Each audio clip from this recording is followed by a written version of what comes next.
Just another beautiful Sunday for baseball in Milwaukee, and it is the Texas Rangers and the Milwaukee Brewers this afternoon. Game 3 of this 3-game series. They're out there tailgating by the thousands, and they are ready to see Yovani Gallardo, the ace of this staff.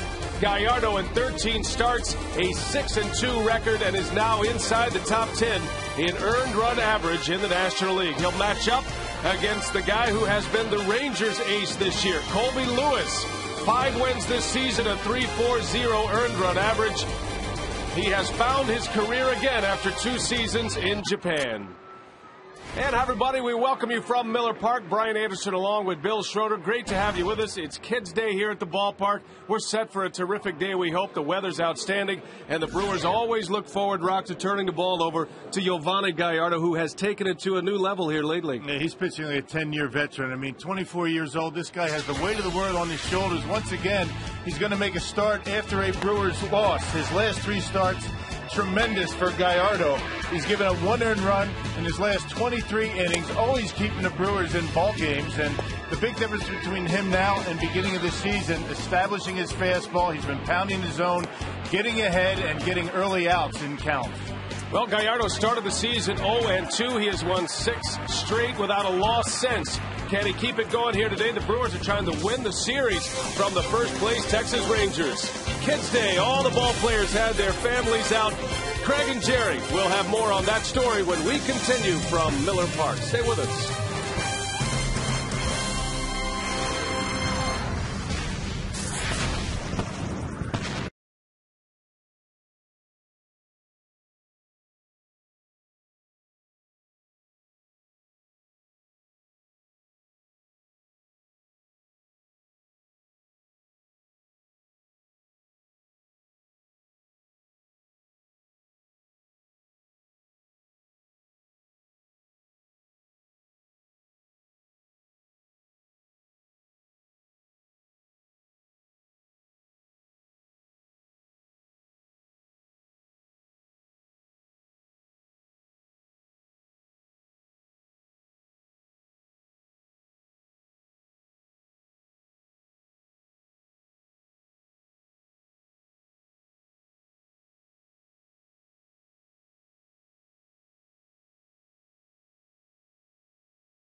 By Menards. Save big money at Menards on all your home improvement needs. By AT&T. Find out what's possible with the nation's fastest 3G network. AT&T. Rethink possible. And by the new Miller Lite Vortex bottle. Taste greatness. The racing sausages better watch out because it's family day here at Miller Park as we get you set for the Rangers and Brewers. All the players' kids are out on the field before the game. They've been enjoying a fun day, a wiffle ball, running around the bases, sliding into home plate, pitching, hitting, you name it. These guys are having a great time, and it's always fun, Jerry, to see the kids' smiles on their faces. and loosening up a little bit with their mom and dads out there, the ball players. What was it like, to be out on the field during your day as well, too, on these days? I'll tell you what, my kids look for it from the beginning of the season. When they could go out there, get some good at-bats, run around the field, just have fun, it was just a pleasure. And you watch these young kids today, they're all standing order, and Craig Collins was pitching. He got to get out of the way a few times there. Sure they're hitting the ball pretty hard. Yeah, they're having fun, and we're going to continue our fun as well. It's Kids Day on the broadcast. We're going to have some of the players' kids help us out as we get you closer to the start of our ball game today as the Brewers are set to match up with the Rangers. It's the rubber match of this 3-game series, and it should be a lot of fun, too, because Yovani Gallardo back out on the hill. So it should be an entertaining ball game as Yo, who has not lost in his last 11 starts, will toe the rubber one more time for the Brewer crew before they head out west on another interleague road trip. The Brewers Rangers next on Fox Sports Wisconsin.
And just moments ago, Yovani Gallardo leading the Brewers onto the field. And it has to be a little more special today because Yovani heads to the mound and gets the ball from his son, Yovani Jr.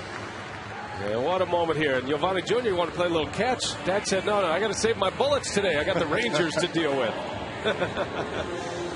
Great moment here, Kids Day. And great to see all the families at the ballpark. A big crowd expected on a Sunday afternoon here in Milwaukee. And we're glad you're with us today. Brewers and the Rangers. Final game of this series. Final game of the homestand. And Prince Fielder's two kids on the field as well.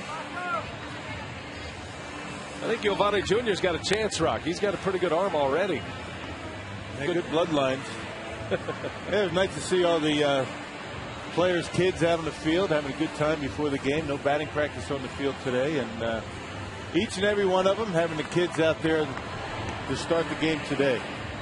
All right, now Dad's ready for business against the Texas Rangers. Gallardo is from Fort Worth, Texas, matching up against a team he grew up following. The Subway lineup for Texas, issued by Ron Washington.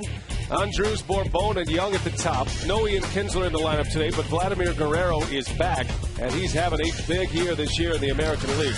Josh Hamilton hits after Guerrero, then Justin Smoke. Max Ramirez gets the call behind the plate with Andres Blanco and Colby Lewis rounding it out. And Yovani Gallardo having a great season this year. He's in the top 10 in earned run average now in the National League at 241. His last loss came way back on April 10th against the Cardinals here at Miller Park. Career in Milwaukee, 15-10 with a 2.78 ERA for Yovani Gallardo. Couple of changes defensively today for Ken Maka. Jim Edmonds gets the start in center field, while Craig Counsell will get the call at short for Alcides Escobar. And back in there behind the plate is George Kataris catching Gallardo. The Blaines Farm and Fleet Brewers defense. So here we go. The veterans are in there. Kataris, after watching Jonathan Lucroy catch in consecutive games, is back behind the plate. And the first pitch on the way to Elvis Andrews. A strike, and away we go this afternoon. Ed Hickox is your home plate umpire. Field and Colbreth, Marty Foster, and the crew chief Gary Cedarstrom on the bases.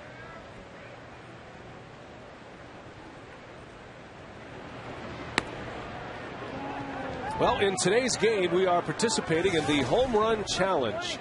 Today, every home run in this game raises $14,000 for prostate cancer research. You can make a pledge by calling 1-800-798-CURE or go online to pcf.org. Ball and 2 strikes on Elvis Andrews.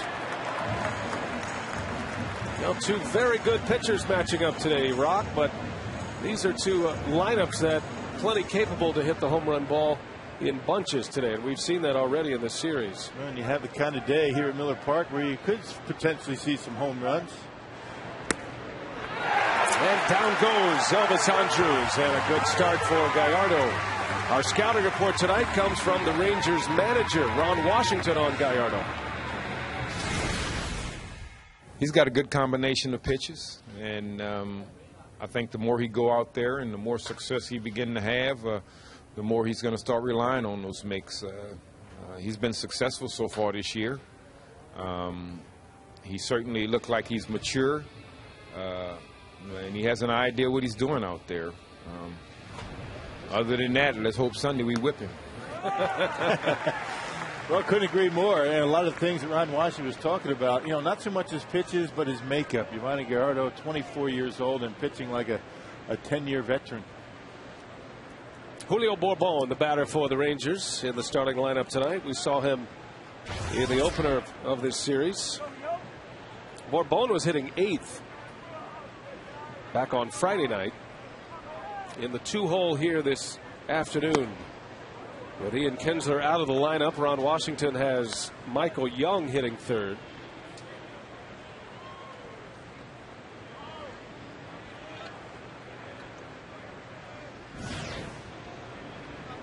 A lot of 300 hitters in this batting order for sure. The Rangers statistically among league leaders in the American League in just about every major offensive category.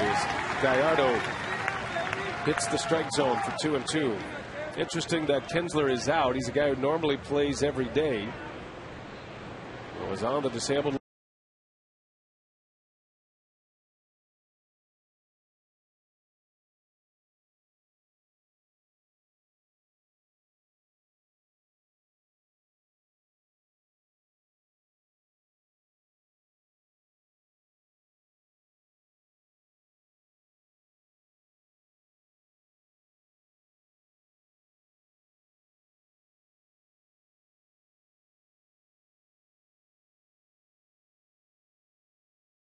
Started on Friday night and started by striking out the Rangers in order in the first inning, as Michael Young takes strike 1. Young checks in 7th in the American League in batting. He's hitting .325, 7 home runs, 40 driven in. fastball command has been the difference in Gallardo's game, as Rock mentioned. And it looks like he has a good one here early. And using it a lot more, saving that curveball for later on in the count. See what he gives him. 0-2. Curveball that he takes.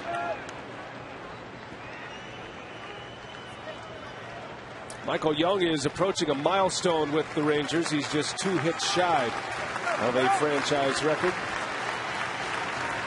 1 ball, 2 strikes. 2-2. And a good try coming inside. The first pitch that was anywhere near the inside corner to Michael Young. Just missed it. And he's been tremendous. 23 innings, 1 earned run. And all 3 of his starts resulting in team wins. Got him. Good afternoon, Giovanni Gallardo. How about he strikes out the side to get us started today?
Strikes out the side of the first inning, and now the Brewers will come up against Colby Lewis of the Rangers. Here's Ken Maka's Subway lineup. Ricky Weeks, Corey Hart, Prince Fielder at the top.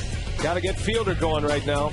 Braun, McGee, and Edmonds in the middle of the batting order, and Maka has Counsell, Kataris, and Gallardo rounding it out against a guy who has pitched like an ace this year, and Colby Lewis. Now working on 4 days rest. First time for Lewis. His last start came on the 8th of June against Seattle. He picked up a win, going 7 strong innings. Lewis beat Felix Hernandez that day as he beat the Mariners. Texas took 3 out of 4 from Seattle prior to this series. And this is the rubber game here. The Brewers won the opener. Texas winning last night. And now game 3 before the Crew hits the road. Ricky Weeks had a big day yesterday. Had 3 hits, including 2 doubles. He was on base 4 times. 3 hits and a hit by pitch. And had a key RBI late. The Brewers mounted a comeback in the 9th inning. They fell 1 run short, but Weeks had a big RBI single in the 9th inning. That brought him to within 1. It was Chris Ray who saved the game for the Rangers. Scott Feldman picked up the win. But a pretty entertaining ball game all the way around, and looked like the Brewers were just going to head into the sunset, but they put up a fight in the 9th.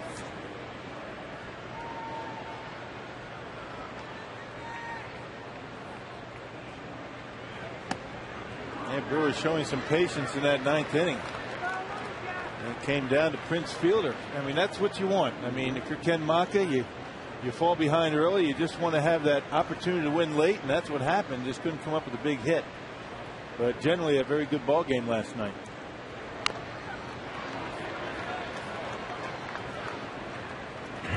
Well, this has the potential to be a pitcher's duel today. Colby Lewis has pitched well for Texas. Remember, the ballpark the Rangers play in is a hitter-friendly ballpark.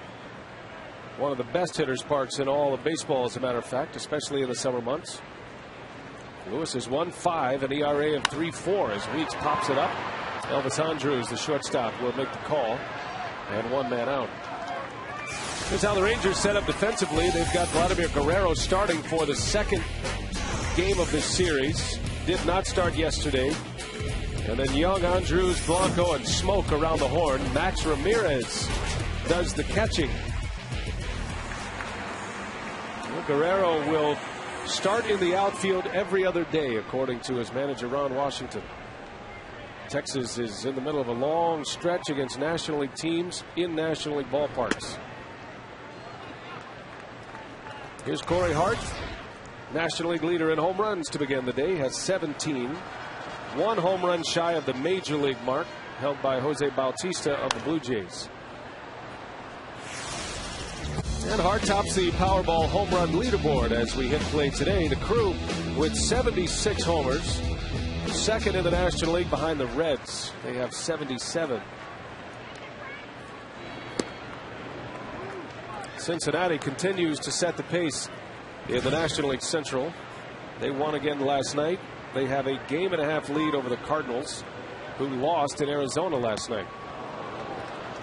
So the Brewers start today, Rock, 9.5 back, and in search of some consistency to try to pursue 500. They are 10 games under 500 to begin the day. Well, they're starting to get that better starting pitching.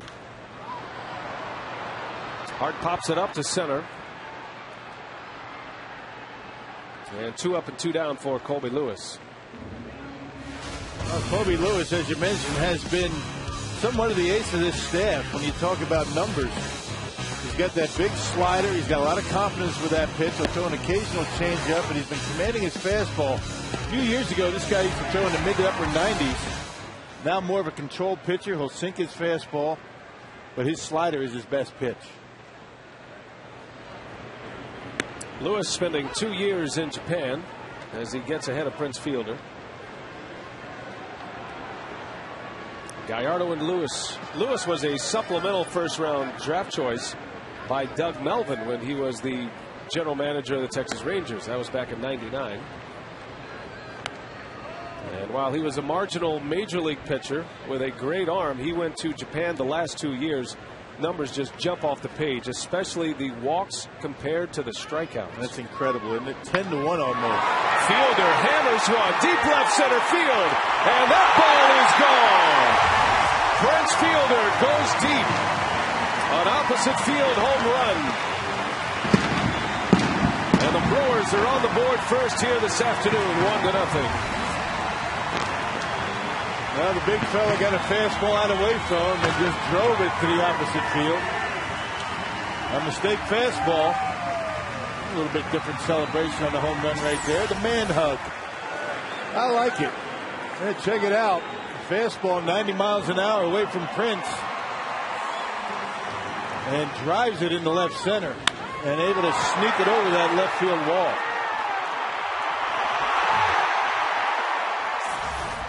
So Fielder, number 11, 23rd RBI, and a 1-0 Milwaukee lead as Braun lines one right to Michael Young for the out.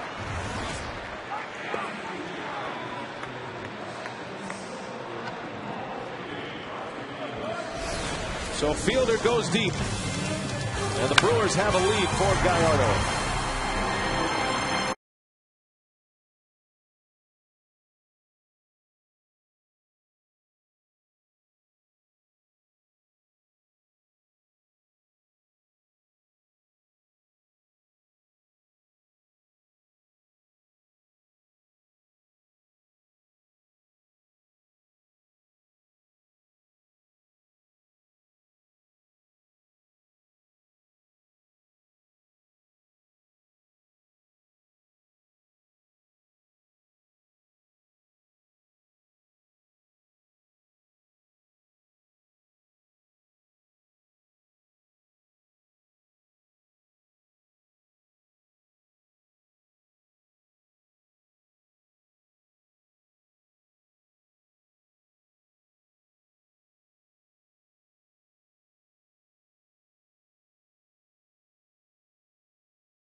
1-0. And by the way, that home run by Fielder raises another $14,000 to support prostate cancer research. To make a donation, you can call 1-800-798-CURE or go online, pcf.org.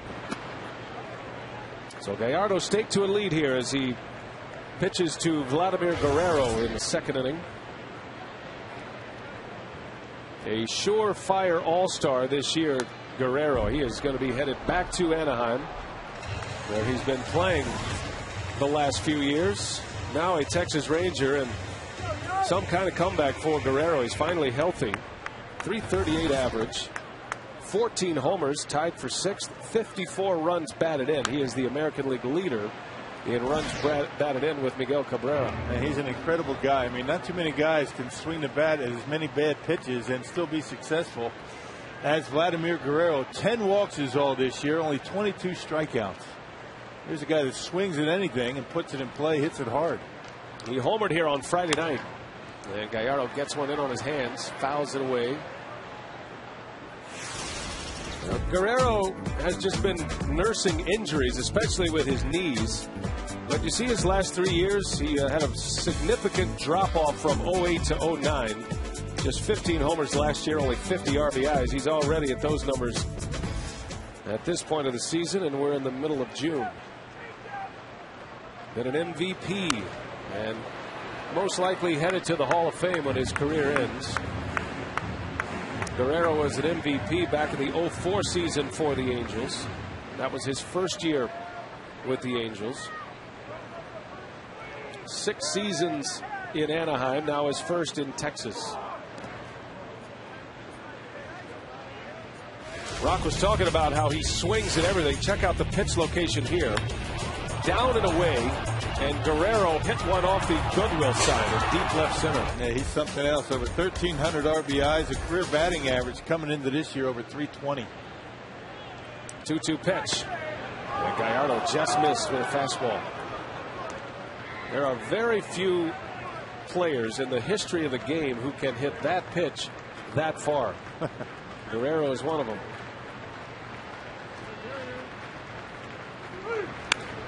And he hits one high in the air to left, playable for Braun. So Gallardo kept pounding the fastball at him. And one gone in the second. We check in with Drew Olson. What's going on today, Drew? Hey, B.A., I had a pleasant chat this morning with Doug Davis, the left-hander who's been on the disabled list with pericarditis, is ready to make a return of sorts. He is accompanying the team to Anaheim. He's going to throw a simulated game on Tuesday. Then he's going to go to Maryvale Baseball Park for a couple days. It happens to be where he lives, near Arizona.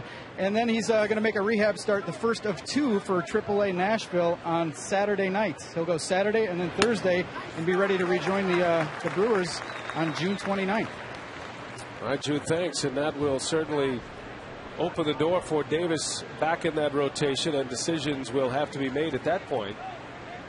And we wish Doug Davis well. It's an interesting injury that he has. It's inflammation of the heart, and while it's not life-threatening, it is something that the doctors were concerned enough about to ask that he be put on the disabled list. And now that Davis, although he's had one setback, seems to be on his way back, and that's good news for him. Yeah, it's been almost a month since he's last pitched from Milwaukee, and I'm surprised that only 2 rehab starts is all it's going to take to get that pitch count back to where he's going to be able to make starts.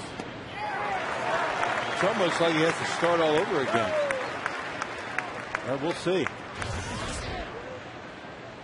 2-2 on Josh Hamilton.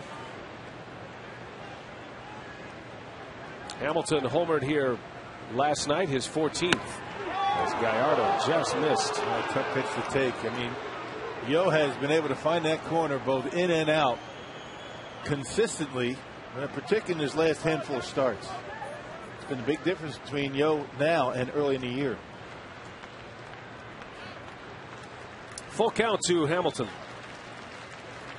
14 homers, 43 runs batted in. He's tied with his teammate Guerrero for 6th in the league in homers, just 4 behind Bautista. And he walks.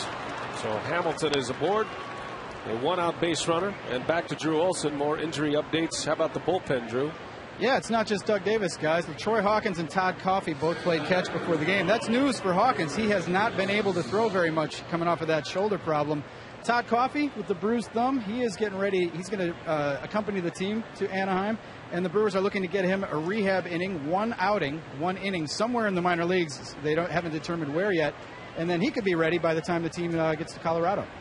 You know, just to make sure, right? Get him his one outing, and then it's really the next 2 days afterwards. Right. Well, you don't want to activate him and then find out that he's not ready to go. Then you have to put him back on the disabled list or be shorthanded for 3 or 4 days. You don't want to have that. It's kind of a strange setting in the Brewers clubhouse right now. Yes, they are 10 games under. Yes, they are 9.5 back. But there's some optimism brewing. And the Brewers feel like they're getting healthy. They have some pieces in place now. Pitching has gone much better as of late, especially the starters. Very encouraging start from Chris Narveson and even Manny Parra his last 2 times out. Yeah, we were talking about that last thing, the fact that the first sign of things starting to turn around for this club, is the starting pitching. They're starting to put together some better starts, keeping the opposition off the board early, getting deeper into ball games. Now you just need to get that consistency offensively and not rely so much on the home run ball. Well, I asked Ken Maka, have you dug yourself too deep of a hole? He said, you know what, let's have some fun trying to get out of it. And win series, that's what you try to do. Justin Smoke against Gallardo.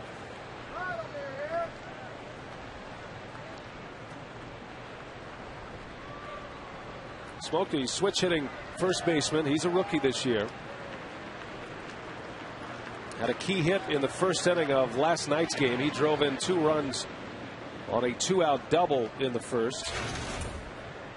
Rangers were shutting out the Brewers 4-0 until the bottom of the 8th. Milwaukee got 1 in the 8th. They scored 2 in the 9th. Fell a run short. A 4-3 Rangers win. Strike call. Smoke is rung up on the smoke from Gallardo. You're not going to do much with that pitch anyway. You don't blame Smoke for taking that pitch. Almost identical to the pitch that Josh Hamilton took that was called a ball. He ended up walking on a changeup, but that one right on the black. Well done by Yo. Hey, if you're traveling this season, take the Brewers with you. Subscribe to MLB.tv today to see every Brewers game live or on demand on your computer. Visit Brewers.com to order and to get more details. MLB.tv, baseball everywhere. 2 outs, a runner at first for Max Ramirez. Rangers backup catcher.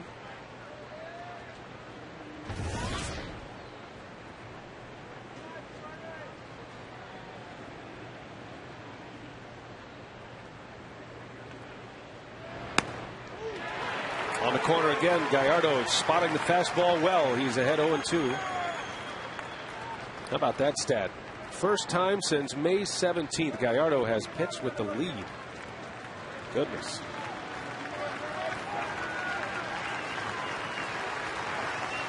Oh, 2 with 2 outs. Missed with a breaking ball. Max Ramirez, he and Matt Trainer do the catching for the Rangers. Trainer catches 3 to every 2 games for Ramirez at this point.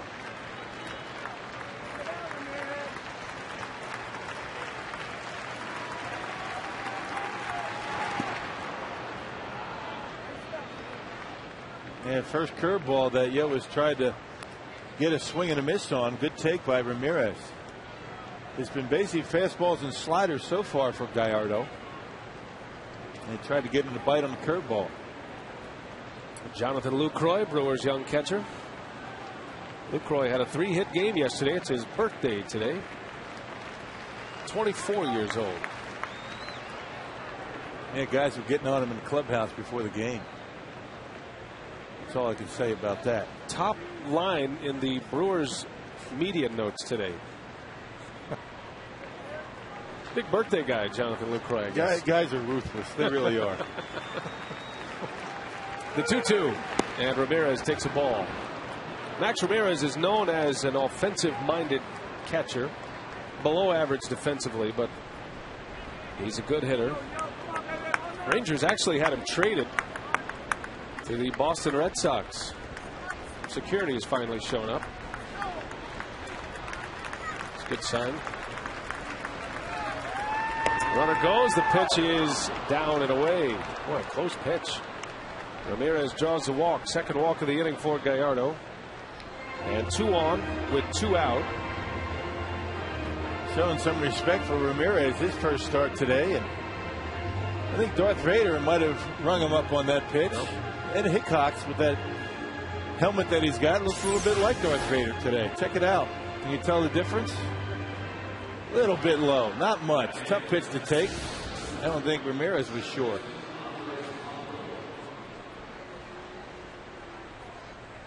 So 2 outs, 2 men aboard. Hamilton at second, Ramirez at first.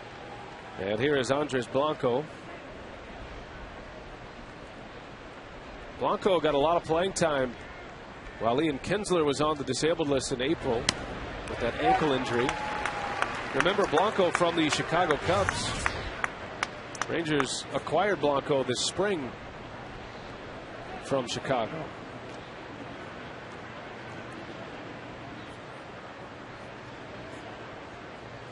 Getting the start at second base here today. Just a 191 batting average. And he gets jammed. A roller out to Prince. Gallardo strands a pair of Rangers. 2 scoreless innings for Giovanni. And now the mighty Casey will lead off when we come back. McGee, Edmonds, and Council 1-0 Brewers.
Second, it is Kids Day today here at Miller Park, and with that in mind, it is time for our carsoup.com email the booth question.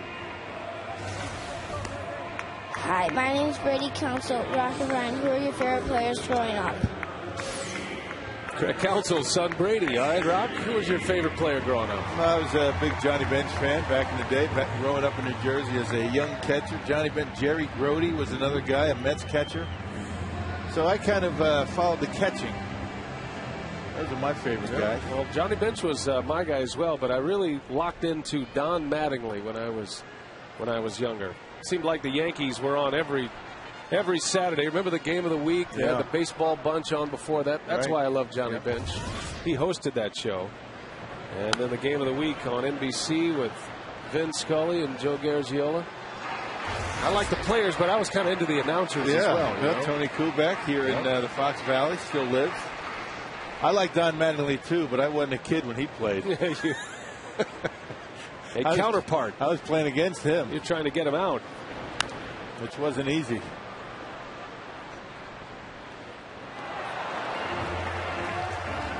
Casey McGee leading off for the Brewers here in the second.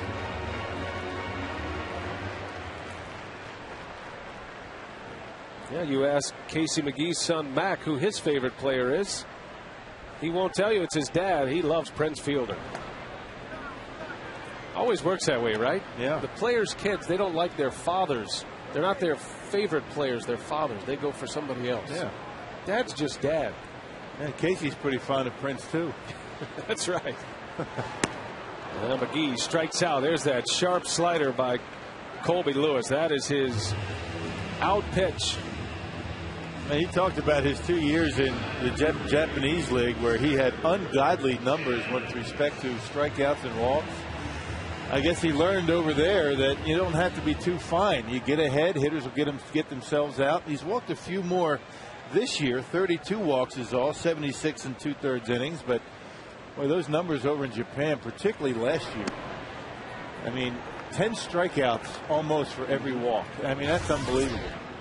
Lewis made 29 appearances last year for Hiroshima and only walked 19. So 19 walks in just 29 games. He led the Japanese leagues in strikeouts back-to-back years. Had 186 last year and 183 the year before that. As Edmonds fouls it away. It's a very similar story to what we've heard from Cameron Lowe. As you see the numbers from Hiroshima last year, the Carp. Just impressive numbers. He was a 15-game winner in 08, and he found his stuff again, and he found that he could pitch to contact and have success. Hey, with those numbers, how can you be only 11 and 9? What was going on offensively over there in Hiroshima?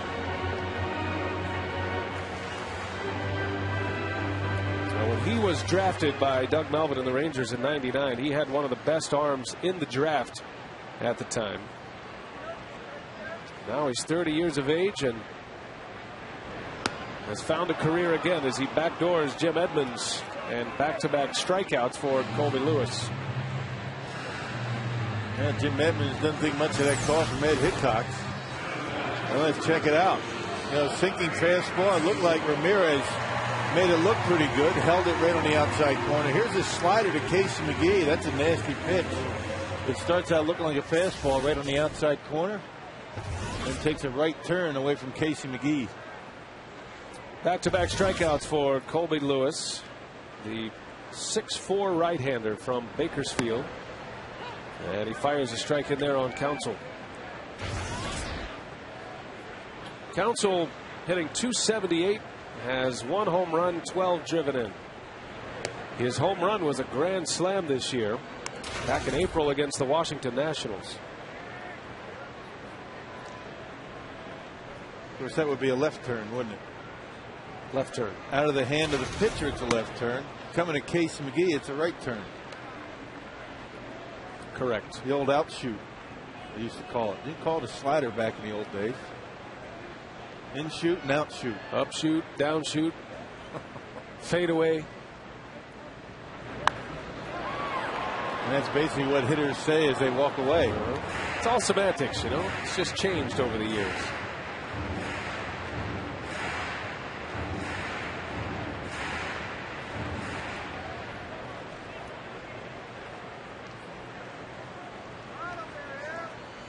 Two balls, 2 strikes on Counsell.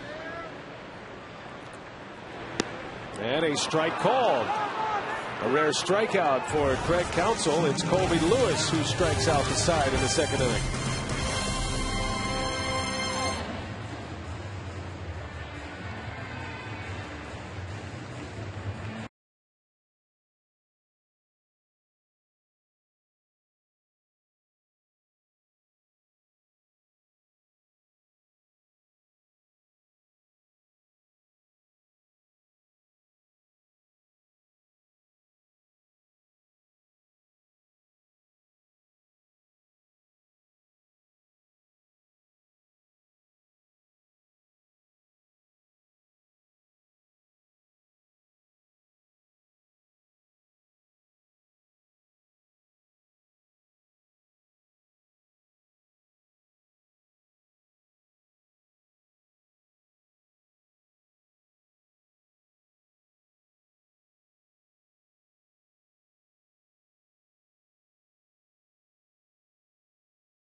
Wisconsin is presented by Piggly Wiggly, the official supermarket of Fox Sports Wisconsin, and by Ho Chunk Gaming Wisconsin, your ticket to more.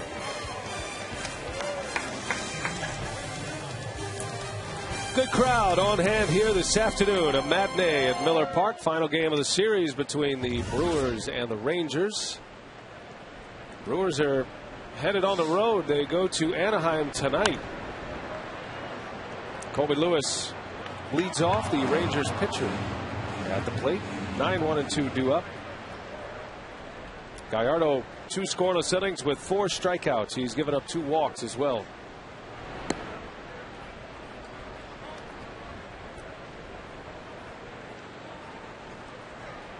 American League pitchers at the plate in this series in Milwaukee. And a bouncing ball to second. Nice easy hop for Weeks. 1 out for Gallardo. Gallardo comes in with 84 strikeouts, so tack 4 onto that gives him 88. And that's good enough for 5th in the National League. Dan Herron leads the league in strikeouts of the Arizona Diamondbacks with 97. Then it's Lincecum with 96. Lincecum led the league in strikeouts last year. You figure Gallardo's going to be in that picture all season as well, as long as he stays healthy. Man, I think Yo's not real worried about the strikeouts. You know, his last 2 starts, he's only struck out a combined 11. But he has been getting outs early in counts, which has allowed him to stay in games a little bit longer. Doesn't matter how you get the outs, just so you get them. And ideally, I think Gallardo would like to pitch more to contact. He's been using the fastball a lot more lately for that reason. But he has racked up some strikeouts lately. Had a 7 strikeout game against the Cubs and a 7 strikeout game against the Mets. Puts that one right by Elvis Andrus, and that is number 5 for Gallardo. Lavani struggled in his first 3 starts. Rocky was 0-2, an ERA over 5.5. But how about his last 10? Yeah, he's been tremendous. I mean, just about every one of them have been quality starts. He's only had one iffy start in that stretch. That was against the Twins, 4 runs in 6 innings. A lot of that damage came early, but you mentioned it. He's been establishing his fastball much better in the last 3 or 4 starts. It'll pop up by Bourbon. And that is an easy inning for Gallardo. 3 up and 3 down. The Rangers go in order.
Yeah, but Wright, the daughter of athletic trainer Dan Wright. Hardest part of your job besides working with me? I think I have the most trouble with the promos, reading the promos.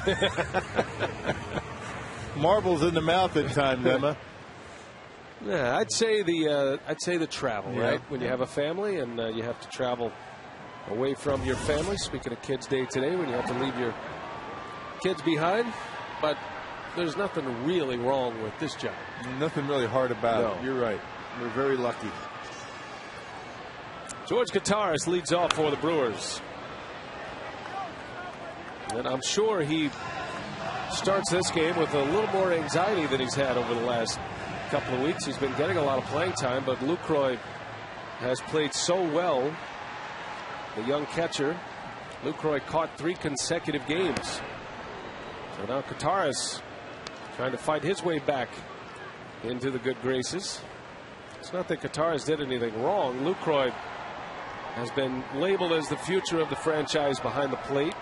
Probably in the big leagues a year sooner than the Brewers expected. And he's done a nice job. As Kottaras pops it up. And 1 man out. Now this is the toughest part of my job, reading the promo for the first time. Oh, you read those? I didn't. I thought you just made those up. No, this is a new one. On June 22nd, the first 40,000 fans will receive a $50 gift card, compliments of Verlo Mattress Factory Stores.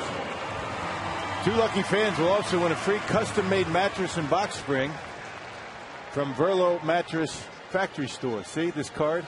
You know, a lot of times you get a brand new, and this is the first time I ever read that one, and normally I mess them up. I thought you did a nice job there, Rock. But not today. I took my time. Notice it was in all caps.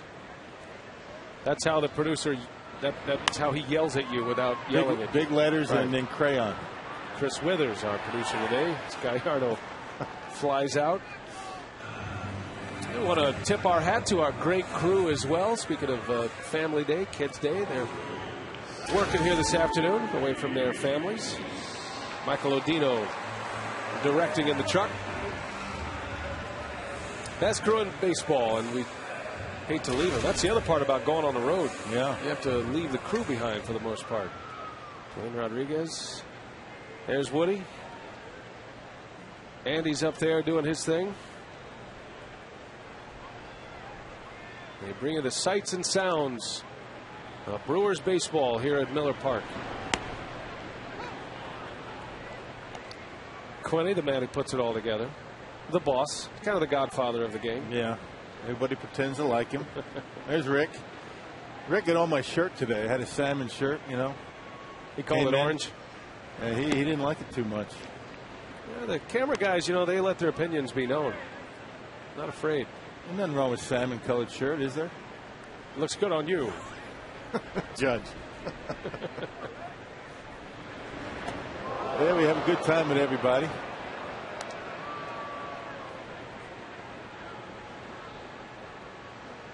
Two balls and a strike on Ricky Weeks. 2 outs here in the 3rd inning. There's Rizzo. Well groomed today. Unusual.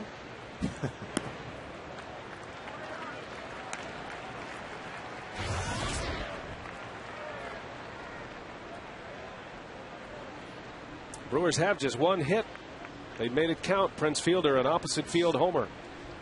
That was back in the 1st. And Weeks in the right. Fly ball out for the final out of the inning. 3 up and 3 down. 3 outs in the air.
the community. The Brewers, Major League Baseball, and People Magazine have announced the 3 finalists in the start of voting period for the 2010 People All-Stars Among Us campaign. The 3 finalists from the Brewers are Sherry Cools of Janesville, Danae Davis of Milwaukee, and Mitch Arnold of Fort Atkinson. You can find out more about them and vote for your favorite community all-star at peopleallstars.com now through June 20th. We tip our hat to all the All-Stars Among Us. That's a great cause put on by Major League Baseball. A lot of fun last year at the All-Star game in St. Louis. They'll do it again in Anaheim. And hopefully the Brewers will be well represented. We invite you to log on and get your All-Star voting in. You can vote 25 times per email account. As Michael Young drives one into right, back is Corey Hart. That's over his head and off the wall. Young into second base. The throw is late, and a double for Michael Young to start this 4th inning. Well, he's got some good opposite field power. We've seen him do that a couple of times in this series. You know, taking a fastball out away from and just waiting back and driving it over the head of Corey Hart. He's always had very good opposite field power, and he shows you perfect execution on a pitch away. Didn't try and pull it, just waited back and hit it hard to right. The first Rangers hit against Gallardo comes in the 4th inning. And Young now just 1 hit away from tying Pudge Rodriguez for the Rangers franchise record for hits in a career. That includes the Washington Senators. Senators went from Washington to Texas. So the franchise carries through. Davey Nelson, a former Washington Senator / Texas Ranger.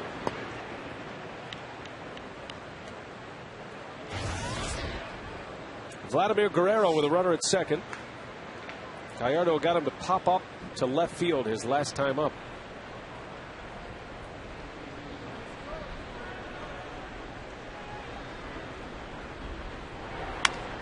And a line drive. Little soft one out there that's run down by Weeks. Had a good sound, but got jammed a little. And Guerrero is out. First out of the 4th inning. Yeah, Gallardo able to eat him up inside. He got him on the inside corner his first time up on a 3-2 count. And Gallardo jamming him again. Little humpback out there in short center field, and Ricky Weeks able to haul it in. 2 Brewers waiting for it. Ricky got it.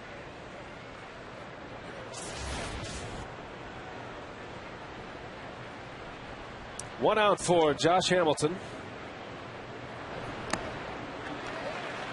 Hamilton walked his last time up, but Gallardo was all over the strike zone in that at bat. Just barely missed with a fastball on a 3-2 count, and Hamilton drew the walk. Otherwise, it's been a pretty open strike zone.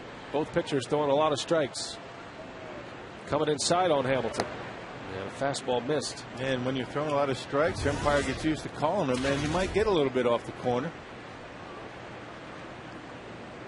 Both of these pitchers have done a nice job so far in getting ahead in the count and having hitters swing at their pitch.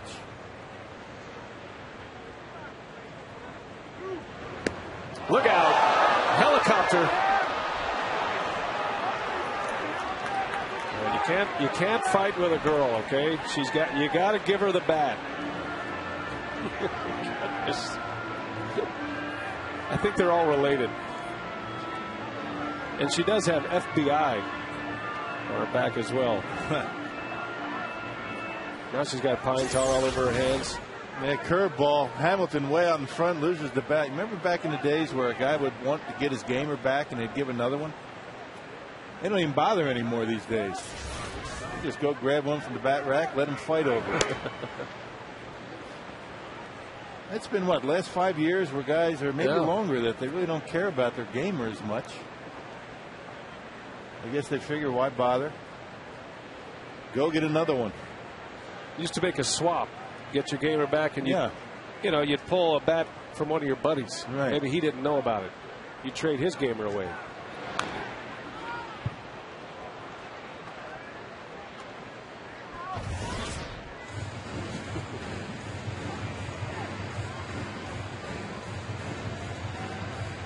Chivalry knows no boundaries when it comes to Josh Hamilton's bat.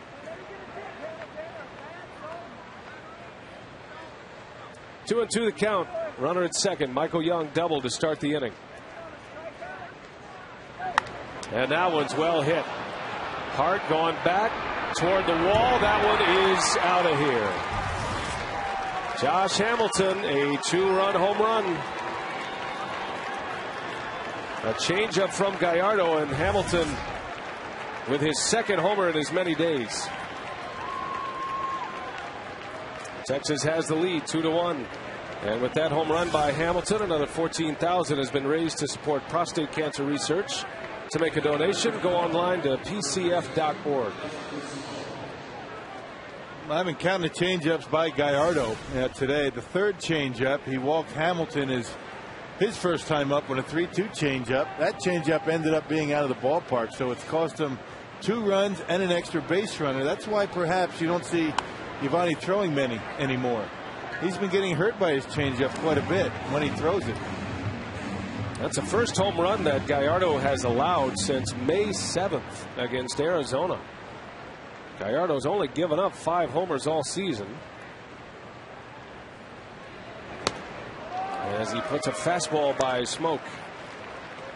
Gallardo just continues to try and get a feel for that changeup, and every time it seems that he throws it, it gets hit, and it gets hit hard. He's been leaving it up. That one right down the middle, up in the zone.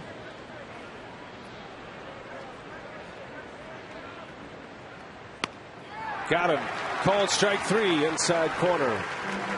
Strikeout number 6 for Gallardo. Well, I guess the gamer really didn't matter to Josh Hamilton. This bat worked pretty well. That one ends up in the seats. He just leaves it for the fans to fight over, grabs another one, and then hits a home run on a changeup up and in. You might not see another changeup from Giovanni all day.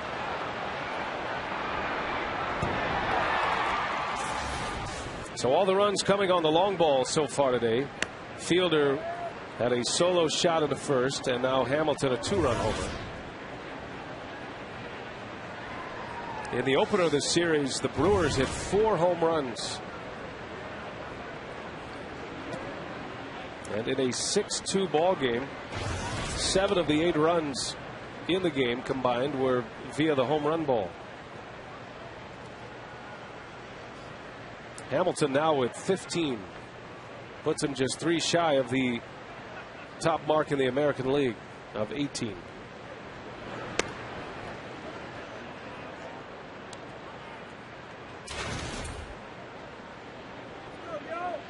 Max Ramirez walked his last time up.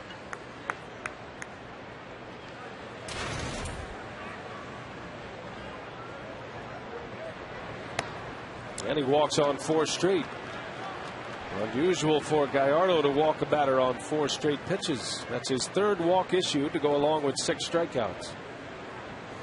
Well, let's check out the changeup that he threw to Josh Hamilton. It's all about the location. Now, if Yo gets that changeup out in this location, it's probably going to be out on the end of the bat. The fact that it was middle in allowed Hamilton to get the bat out on it, get the barrel of the bat on it. He's out in front, but still able to get the barrel on it because it's inside. If it's outside, it's a weak ground ball.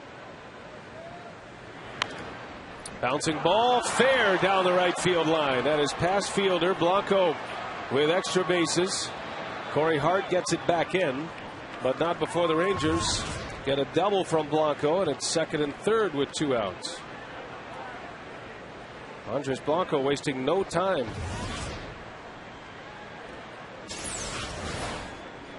Now Giovanni with a fastball in. You see, missed his spot.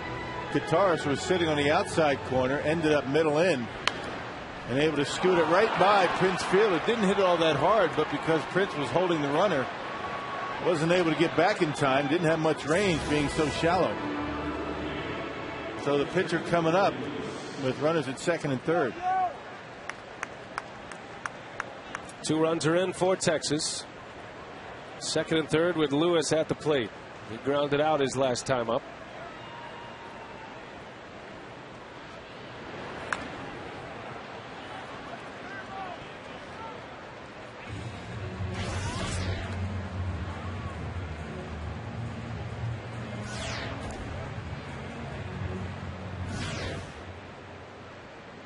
Three hits in the inning against Gallardo, 2 doubles and a home run. And that walk to Ramirez.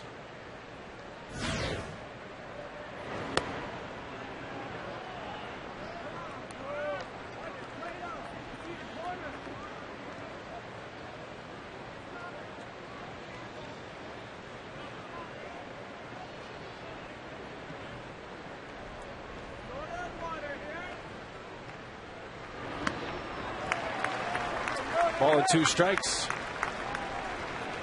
Curveball from Giovanni. Gallardo's season high this year for strikeouts in a game, 11. Did that against the Padres in San Diego on May 1st.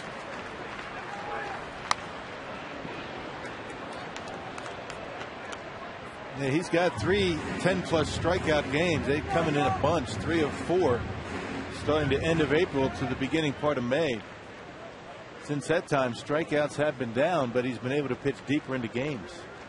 His career high, 12. Did that against the Mets last year. 1-2. 2 balls, 2 strikes.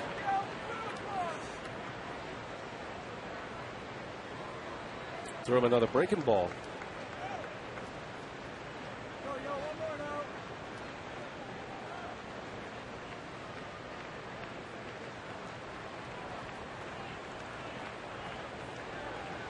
Two and 2 to the pitcher, Lewis. Got him. So Gallardo with 7 strikeouts, but gives up a couple of runs with 1 swing of the bat. Josh Hamilton homers.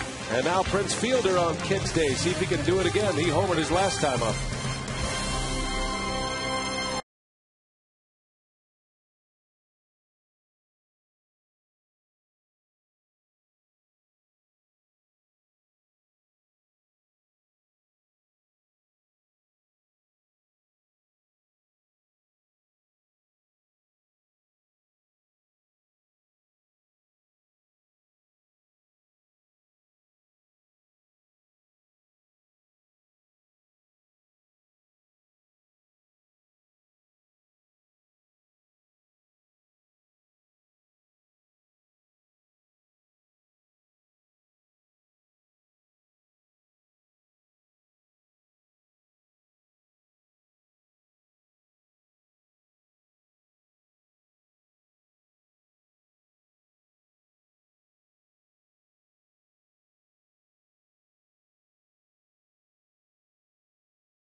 Prince Fielder hitting this fastball from Colby Lewis to give the Brewers a 1-0 lead. Gallardo's first lead in 3 weeks, but Josh Hamilton with that swing on that changeup put Texas in front 2-1. That's where we stand now with the heart of the Brewers order coming up. All right, Drew, thanks. Final game of this homestand, and the Brewers winning 2 out of 3 from the Cubs to start this homestand and trying to do the same today against Josh Hamilton's Texas Rangers. Colby Lewis struck out the side in the second inning. There's only 3 strikeouts. All of the other outs have been in the air against Colby Lewis as Corey Hart leads the way here in the 4th. Not one ground ball for an out for Colby Lewis in this game.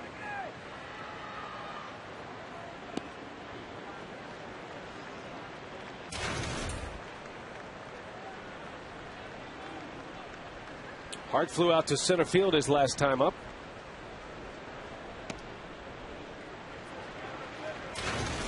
Scott Feldman, yesterday's winner. 6 shutout yesterday against the Brewers. As Rangers fans encouraged. 17-game winner a year ago, but he has had a down season. I think Ron Washington knows that, especially now that Rich Harden is on the disabled list, Scott Feldman needs to step into that lead spot once again. They made a pretty good adjustment during the game yesterday. Really struggled early. The Brewers had opportunities in the first 4 innings. They weren't able to cash in, but then he changed his approach just a little bit. He started to pound the inside corner and really put together a nice outing. Really didn't give the Brewers an opportunity in the final, 2-3 innings. Retired 8 of his last 9 batters he faced. Hart strikes out a foul tip into the middle of the catcher. And 1 gone in the 4th. Back to Drew. Well, guys, Prince Fielder was a topic of conversation in Ken Maka's pregame briefing today. Though Prince was 0 for 5 last night with 3 punch-outs, Ken Maka said everybody was encouraged by his final at-bat of the game. Sure, they would have loved to have seen him knock that tying run in, but they thought Prince was swinging at strikes. He took that count full, and Ken Maka said he was hoping for some carryover into today, and obviously there was with Prince in the first inning. And that's really how the game works, right, Rock? I mean, one day leads to the next, maybe an at-bat leads to the next, and for Fielder, when you see him driving the ball to the opposite field like he did in the first inning, that is a good sign of things to come, you would think. Yep, good sign. It's been interesting to watch Prince go about his business this year. As he rolls out to second for the second out. Prince has been very patient early in the count, but once he gets behind in the count, that's when he chases bad pitches. So able to attack early, got a fastball out over the plate. It wasn't really that bad of a pitch, but Prince able to wait back, trust his hands, let the ball travel just a little bit, didn't try and pull it, and certainly everybody knows enough power to hit home runs to the opposite field. Powerball home run number 11 for Fielder. 2 gone in the inning. Here is Braun. 2-1 Texas. Yeah, but the bottom line, I think, for Ken Maka is that, Prince is patient up until he gets 2 strikes. And lately, and this is something different from last year, I think he's been pressing a little bit more, realizing he's not driving in the runs that he'd like. And with 2 strikes, he's chasing bad pitches, but not early in the count.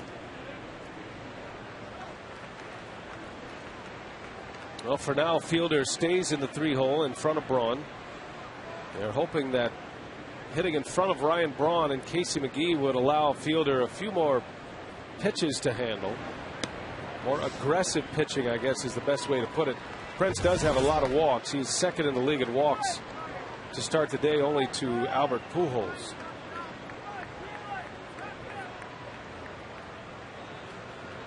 Braun lined out his last time up. Takes a strike, and it's 3-1.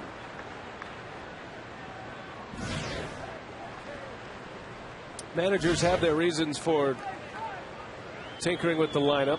Mostly it's just when you're dealing with guys like Braun and Fielder, just to change it up. As Braun hits one high in the air to left, that is playable for Bourbon. He just missed it on the bat. And the inning is over, and another fly ball out. 3 up, 3 down for Colby Lewis, who has retired 10 straight. Gallardo back on the mound. We head to the 5th. 2-1 Rangers.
That leads us to our AT&T trivia question here this afternoon.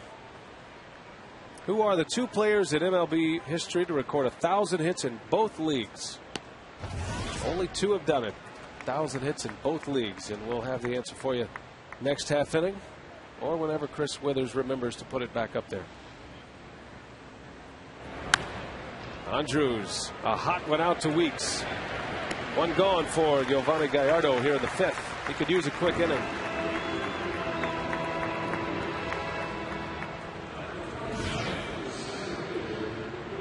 Gallardo with 7 strikeouts to go along with 3 walks. The Rangers have 3 hits against him, and all 3 hits came in the 4th. From Fort Worth, Texas. Gallardo was Mexican born, Texas raised. Came to Texas when he was 3. Dad brought him over to the United States and grew up a Rangers fan, and he grew up a Nolan Ryan fan specifically. Every Texas kid grows up a Nolan Ryan fan. I was kind of surprised you didn't mention Nolan Ryan when I asked about your favorite player. Bowen is out and 2 gone. Hook 'em horns. Hook 'em horns. Everything's good in Texas, right, partner? Everything's big. Everything's good. They don't exactly have a conference yet, but who knows where they'll end up. 24-year-old Gallardo. Maybe they could be their own conference. They certainly could. They should, right?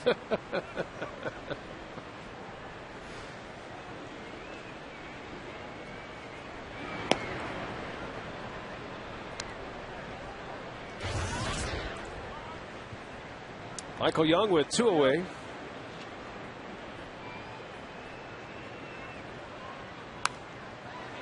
He had the first Rangers hit. He doubled into right center. 26 pitch 4th inning for Gallardo. Had a long inning in the 2nd, but got through that inning with no runs. Had a couple of walks in that inning. Looking for a quick inning here. He's got 2 away. Young always looking to drive the ball to the opposite field. Fouls it away. It's 1-2. Well, he's looking to drive the ball to the opposite field, but still quick enough to be able to react inside. We saw him whistle a double down the left field line in the first game of this series. And then the next at bat whistled a double down the right field line. So tough guy to defend. Missed with a slider, not by much. Boy, where's that? Well, a good pitch. A slider looked like it caught the outside corner, but not called. Coming inside on Young. And a fastball missed off the inside part of the plate. 3-2 to count.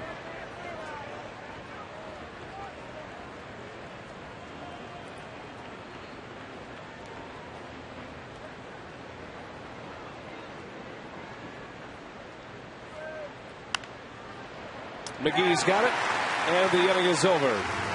1-2-3. Gallardo needed that, and now Casey McGee ready to lead off. The Brewers head to the bottom of the 5th, down a run to Texas.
It's family of instant scratch games. Odds are you'll like them. And by Airtran. Go, there's nothing stopping you.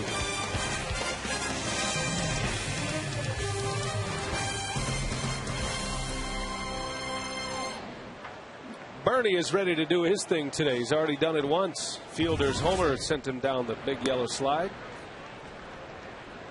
But that has been all for the Brewers so far today. Colby Lewis, other than that pitch to Prince Fielder, has been terrific.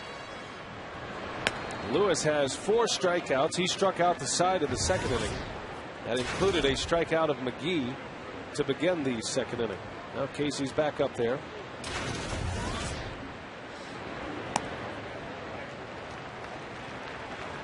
So interesting watching Colby Lewis pitch this time around. He's just a different guy. Saw him in the big leagues in the early 2000s as he walks Casey McGee. So the first walk issued by Lewis. Yeah, there's a good start. Hey, today's time of the game winner is Ratch and Debs in Oshkosh. If they call the Brewers in the next 24 hours, Ratch and Debs gets 40 Miller Lite beer pen tickets to a 2010 Brewers home game. This offer courtesy of the Tavern League of Wisconsin and Miller Lite. A base runner for Jim Edmonds. This is the first time today that Colby Lewis has pitched out of the stretch. The only hit was that Fielder home run.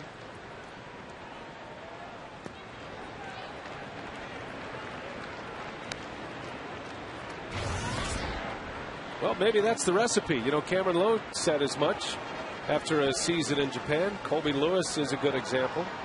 If you have command issues and you have a good arm, maybe you go to Japan for a couple of years. Yeah, you don't feel like you have to strike everybody out.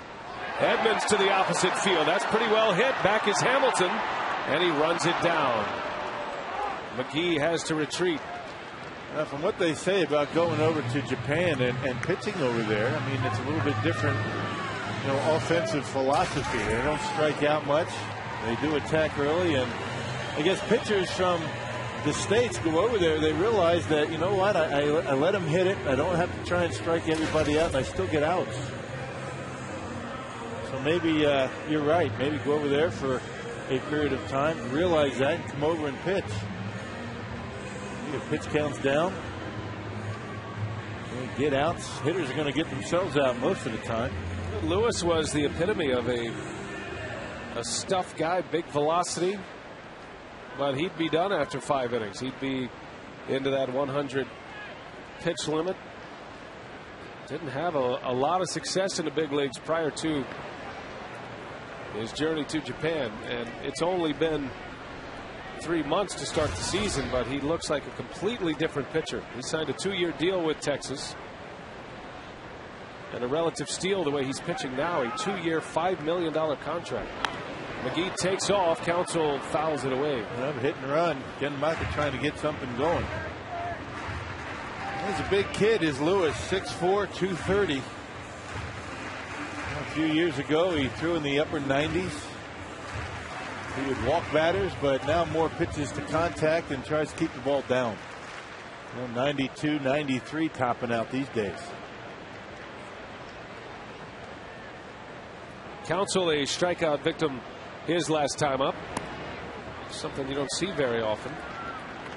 A testament to the stuff of Colby Lewis. They caught Craig on a fastball right down the middle. I think Craig got caught looking for a breaking ball.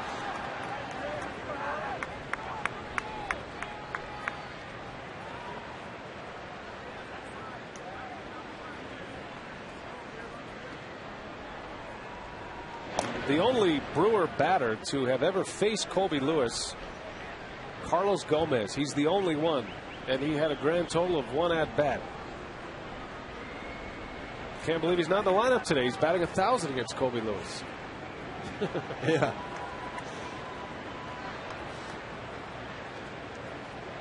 1-1 to Counsell. Really seen a lot of that. I mean, all 6 starters in this series, neither team has seen much of the other. Which is why, at least early on in ball games, they've been relatively low scoring.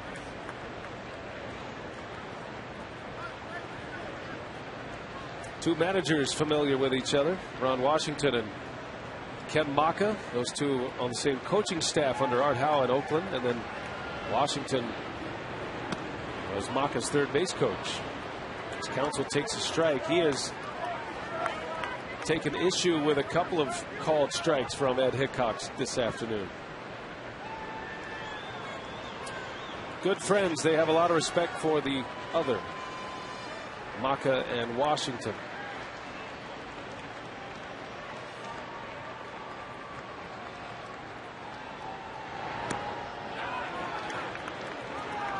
Counsell able to check his swing. Yeah, there's that slider I think Craig was looking for his first time up. And Lewis able to slip the fastball by him. Just barely able to hold up. Looked like he did. Now that bat has to cross the front of the plate in order for it to be a strike. Well, we'll see if McGee's on the move here. 3 balls, 2 strikes the count with 1 out. Casey takes off and Counsell fouls it away. You trust Counsell to put it in play or take ball 4, even though he struck out in the 2nd inning. Certainly don't want to run the risk of a double play, although there has only been 1 ground ball out in this game, and that was Fielder last inning. Now with the shortstop covering, Craig very good at shooting that ball to the opposite field.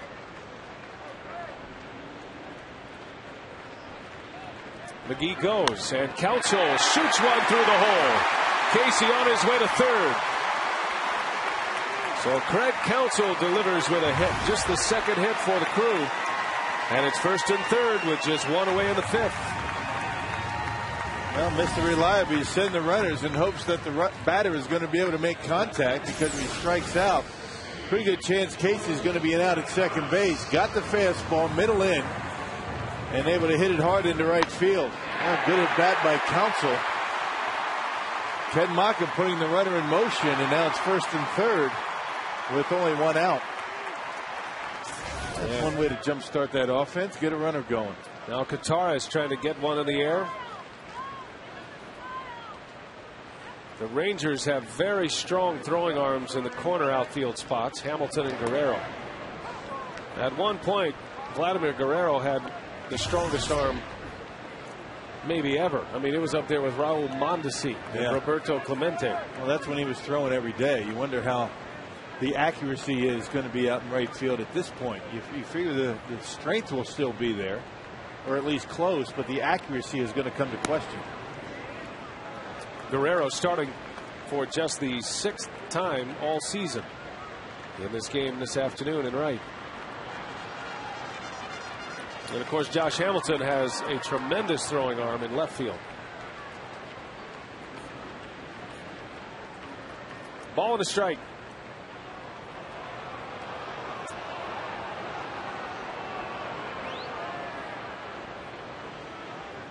Gataris flew out his last time up to center field. Has driven in 15 runs.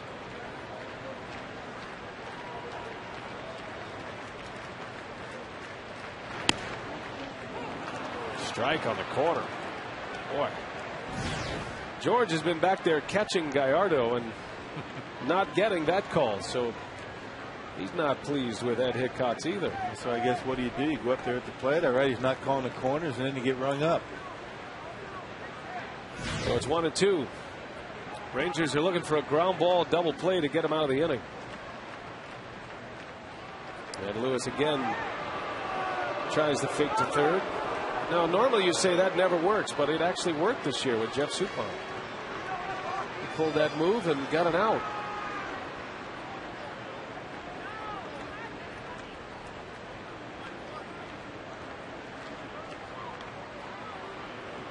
Ramirez behind home plate continues to set up on the inside corner, and now back-to-back moves by Lewis. You know, a lot of times a hitter can sense that. You know, the eyes go right to the catcher when you see a throw to first.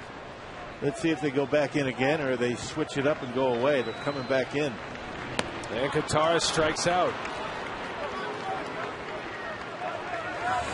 That was catching, and that was setting up inside on the hitter. I used to hate it when a pitcher would either step off or make a pickoff attempt at first, because you know that hitter's looking at you, trying to sense where you're setting up. but it didn't help. It's a big out for Colby Lewis. Kataris cannot deliver the run with one away. Lewis needed a strikeout. He got it. And now the pitcher is coming up, Yovani Gallardo.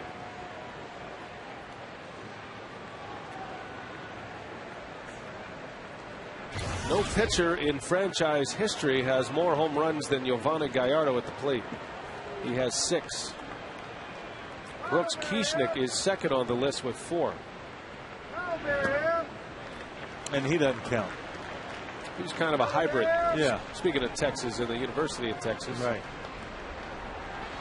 Actually was a hitter, but he also pitched. Would you call him a pitcher that hit or a hitter that pitched? Hitter that pitched. Where's he from again? Corpus Christi.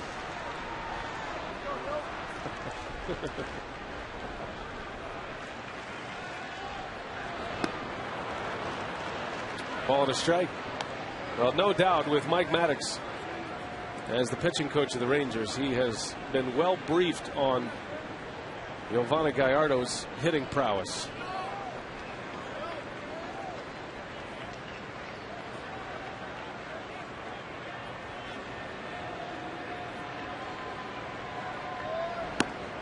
Which is why he has just seen 2 sliders. Right. Let me clarify what I mean when I say Brooks Kieschnick doesn't count. He certainly is a guy that counts, but when you don't really count him as just a pitcher. He's not in the same class as Yovani as far as just pitching. If I back myself out of that. But did he call you? No. Send you a text message? He may. He's not happy with you. I know he's listening. Discounting him.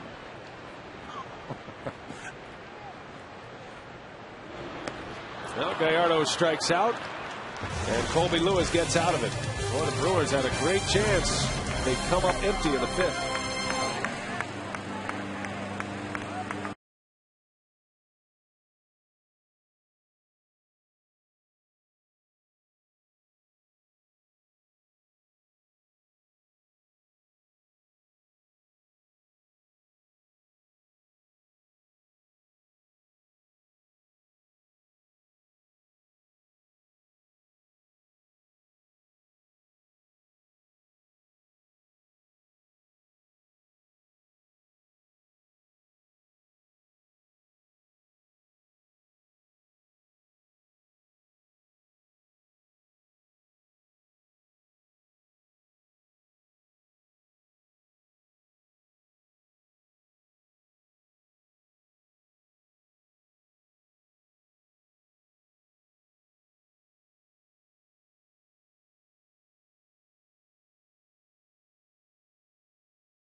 Favorite player growing up would probably be, being from Texas, probably be Nolan Ryan. You know, it's just, we all know the great things. I mean, he did. He's a great pitcher, you know, great work ethic and things like that. So, you know, looking up, just, like I said, from Texas to hearing Nolan Ryan, like, you know, everybody kind of knew him. Yovani Gallardo on his favorite player growing up. Kids Day here at the ballpark. So far today, Gallardo with 5 innings has 7 strikeouts. The only runs on 1 swing of the bat from Josh Hamilton as Guerrero unhitches. They started him out with a wrinkle. You know, that was a fastball. That ball might be in Lake Michigan. Big hack for Guerrero. 0 for 2 today against Gallardo. Now the Brewers put runners at the corners with 1 out in the 5th. And Colby Lewis with back-to-back strikeouts to get out of the inning.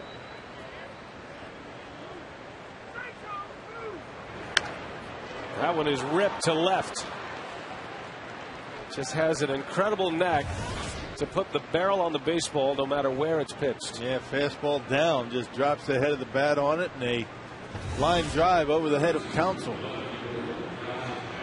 Very short, quick stroke that time, not like that big hack that he took on the first pitch.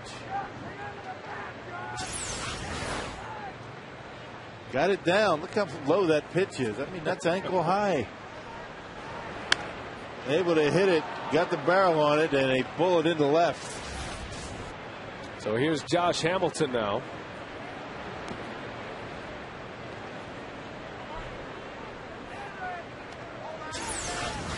And check it out. I mean, he's golfing right there. Look at that swing. Look how low that pitch is. Hits it hard. I guess the only way to get this guy out, throw it right down the middle. Right. That's kind of how you used to have to pitch to Ozzie Guillen, right? Hamilton fouls it away. The only way to get Ozzie Guillen out back in the day was right down the middle. Yeah, that's the only one that he took. He didn't swing at that one. That was kind of the prevailing theory as to how to get George Brett out. You go out there, you throw a slider on the black, whistles it into left field, and you know, good pitches he would rake right down the middle. He'd hit it at somebody.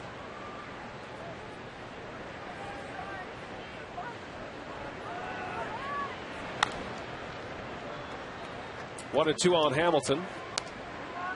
Kind of the same way it was with your guy, Don Mattingly. Yeah. Well, the great hitters do that. They expand the strike zone. They barrel up, as players would say. They find the barrel and hit the ball hard. See if Guerrero is on the move. Hamilton has not grounded into a double play this year as Gallardo comes inside. 2-2 the count.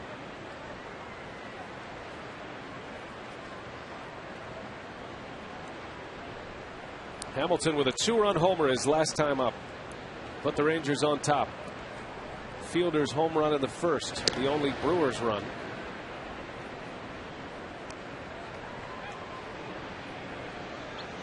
And Rangers haven't rolled into too many double plays this year as a team. It's because they don't hit a lot of ground balls. They're line drives and fly balls, very similar to Milwaukee. 2-2 on Hamilton. And he lines that one to the opposite field. That's a fair ball. Guerrero not running well. On his way to third, and he'll be held there. Josh Hamilton with an opposite field double. And now the Rangers with runners at second and third. Nobody out in the sixth. Well, able to slice that one right down just inside that left field line, maybe by a foot. In the middle of this Texas order, setting the table again. A fastball outer half. Got a little bit too much of the plate, did Yo. And a good piece of hitting by Josh Hamilton. Maybe 4 feet. But as you mentioned, Guerrero, back in the old days, he would have scored on that ball. He used to be able to run pretty well, not so much now. Justin Smoke now. Gallardo has struck him out twice.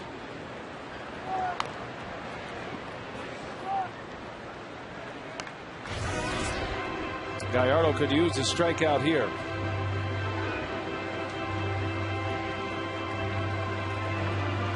Two to 1 Rangers, but they threaten in the sixth. And the way Colby Lewis is pitching, certainly don't want to go down by any more.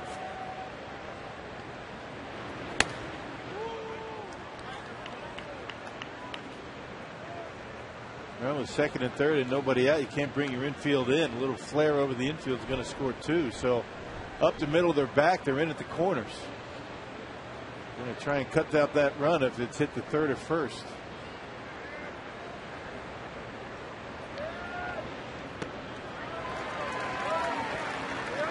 Now Smokey, switch hitter, much better in the big leagues this year as a left-handed batter. Smoke came in batting .283 as a lefty, just .098 as a right-handed hitter. But Gallardo has punched him out twice. The 1-2. 2-2. There are the splits for Justin Smoke. 5 of his 6 home runs have come as a lefty as well.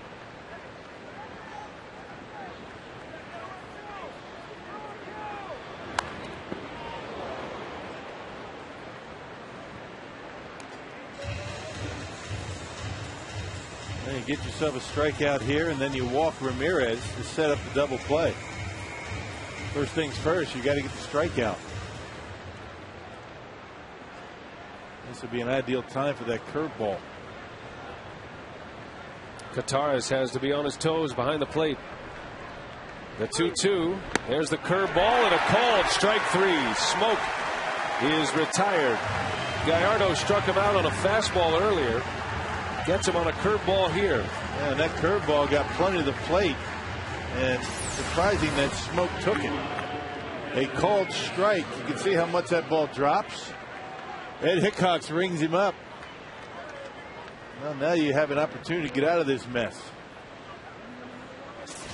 Well, they are not going to walk Ramirez. They're going to pitch to him. Andres Blanco is due to hit next. Another curveball for a strike. Blanco had a double his last time up. A light hitting infielder. Well, Blanco with good speed. Maybe the Brewers feel as though they can't turn the double play. They go after the number 7 hitter here. He got in on his hands. 0-2 the count. Gallardo trying to fight his way through this inning the old-fashioned way. 1 out at a time. Well, you get this guy, and then you definitely walk Blanco to bring Lewis to the plate. Maybe that's the thinking.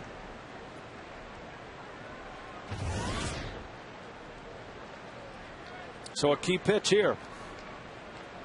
Maybe the way out of the inning.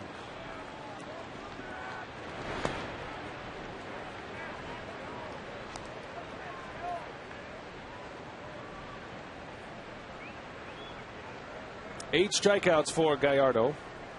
The only 2 runs came in the 4th on the Hamilton home run.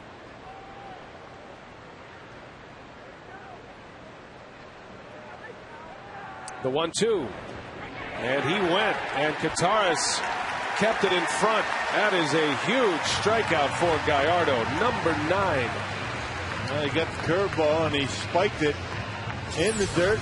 Ramirez just couldn't hold up. But put a little extra on that one, and George doing a nice job keeping in front of him. Keep that glove down, let it hit you in the chest. Well, now you walk the number 8 hitter. I guess worst case scenario for the Brewers, or best case scenario, maybe they pinch hit and get the pitcher out of the ball game, but I don't see that happening. Too early for that. Well, and there is Colby Lewis moving into the on-deck circle. This is the big difference, the major difference between the American League and National League. This exact scenario. Instead of a position player ready to hit next, a chance to get through it by facing the pitcher. Yeah, instead of Vladimir Guerrero, who's normally the DH, you have the pitcher coming up. Not necessarily in this spot in the order, but 1 through 9, much weaker with the pitcher having to hit. Well, here we go. Bases loaded now. Giovanni with 9 strikeouts. That's his 4th walk allowed. And, of course, the intentional walk for the 4th. Facing Colby Lewis, the Rangers pitcher.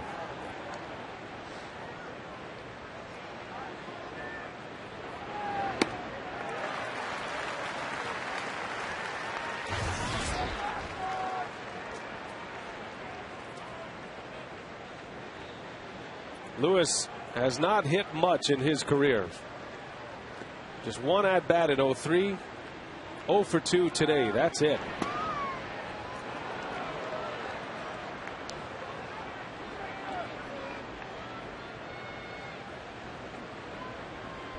Pitchers don't hit in Japan. So these are unfamiliar grounds for Lewis. Ball and 2 strikes.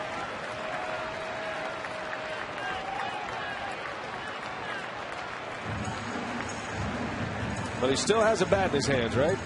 Always dangerous when you have that wood up there. Can't make mistakes. Throw the curveball, get it down in the dirt, get the fastball, get it up and in. Crowd trying to help out Gallardo. Can Gallardo fight his way through this 6th inning? Bases loaded, the 1-2. Got a piece. He got it up, but it was away. That was a mistake. He got away with it. Easiest pitch for any hitter to get to is that pitch up and away. Able to foul it off. You get that ball down, a little bit more difficult to hit. Be careful inside, I guess. That's the thing. You don't want to hit him. That's the last thing you want. Another 1-2, and Lewis is hanging tough. Beats that one off his foot. Had a curveball up in his zone. Maybe you're trying to throw that one too hard. You see where it ended up, and hit him right on the front foot.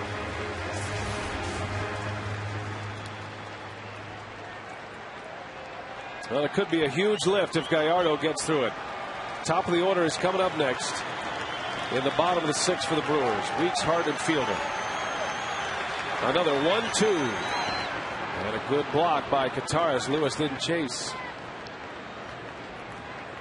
That's the risk you run with a runner at third base. The good curveball, the one that heads to the dirt, has a chance to skip away. Well, it shouldn't. I mean, Georgia and Luke Roy were doing a nice job keeping the ball in front of them. That's their job.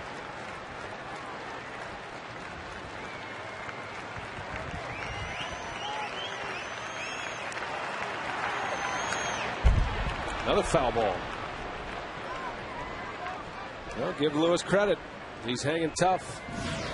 Now, 8th pitch coming up to the pitcher, making him work. Gallardo gave up a single and a double to start the inning. Guerrero and Hamilton. Back-to-back strikeouts, then the intentional walk to load the bases so he could face the pitcher. 2-2 the count with 2 outs. And that one is down the line. That's a fair ball. Guerrero scores. Hamilton will score. And a 2 RBI single by Colby Lewis. Yeah, he left the curveball in. Well, last thing you want to see, you get that ball away, it's an out, you leave it up, you leave it in, and the pitcher, even the pitcher, can get a bat on it. And after all of that, an 8-pitch at bat for Colby Lewis ends up driving in 2 with a double. 4-1 Texas. That is a backbreaker right there. It was a backup curveball, didn't do much. It stayed up and in, and right down the third baseline. That's a killer. So that is the first hit by a Texas Rangers pitcher since 2008. They had gone 0 for 25 at the plate until that hit by Lewis. Actually, that was a single, my mistake. I thought he would end up at second base, but he didn't. Now Rick Peterson to the mound. A 2-out single, just as bad.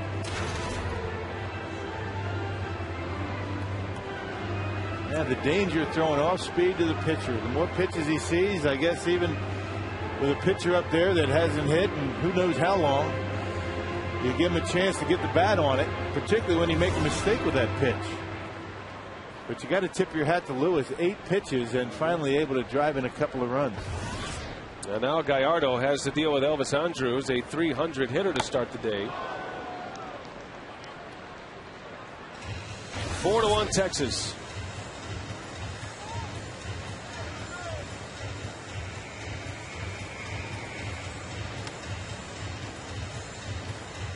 Lewis in just his 4th career major league at bat with his first big league hit, and they've asked for the baseball. They'll save that for him.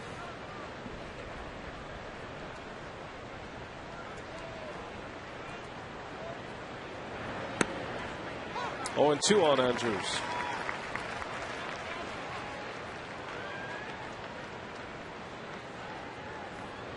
Boy, lineup full of big time hitters in this Rangers batting order. Colby Lewis, the last guy you'd expect to deliver. That's why there's really never an opportunity. You said it. Anybody with a bat up there in their hand is a potential threat. And Lewis came through. Gave himself a couple of insurance runs.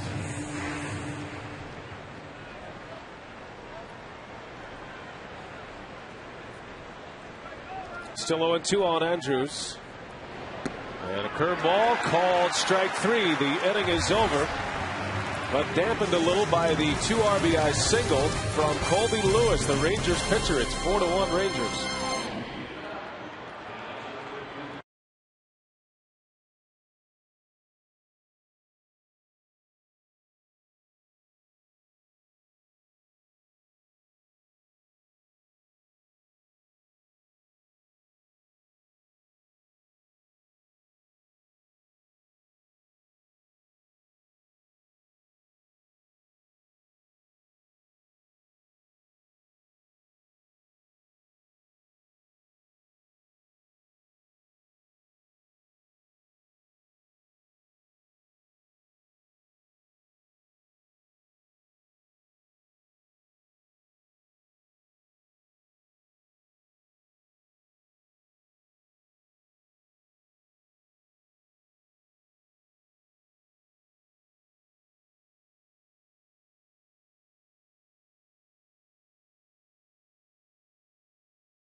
And while Gallardo has 10 strikeouts and was staked to an early lead by Prince Fielder, a home run in the first inning, the Rangers have come back. A 2-run homer, Josh Hamilton in the 4th. And Colby Lewis, of all people, the Rangers pitcher, coming up with his first major league hit. Drove in 2 runs with a 2-out, 2-strike single. And it's 4-1 Texas. Gallardo with 6 innings, 10 strikeouts, and 4 walks. Meanwhile, Colby Lewis has given up just 2 hits and 1 walk, and he struck out 6.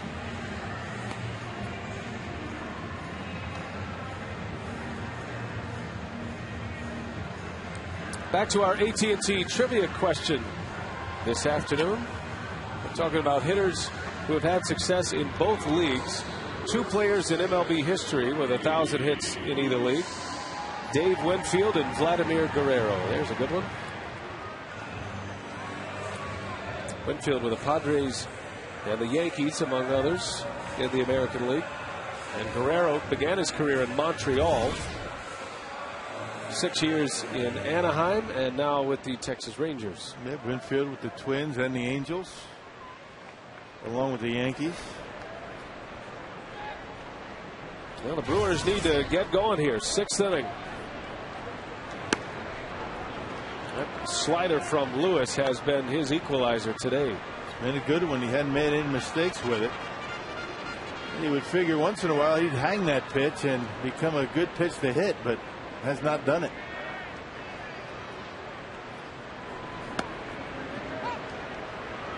Lewis coming back from shoulder surgery. Bounced around after his first stint in Texas. Went to Detroit, then Oakland, and then ended up in Japan in 2008. But back with the Rangers now and pitching well this year.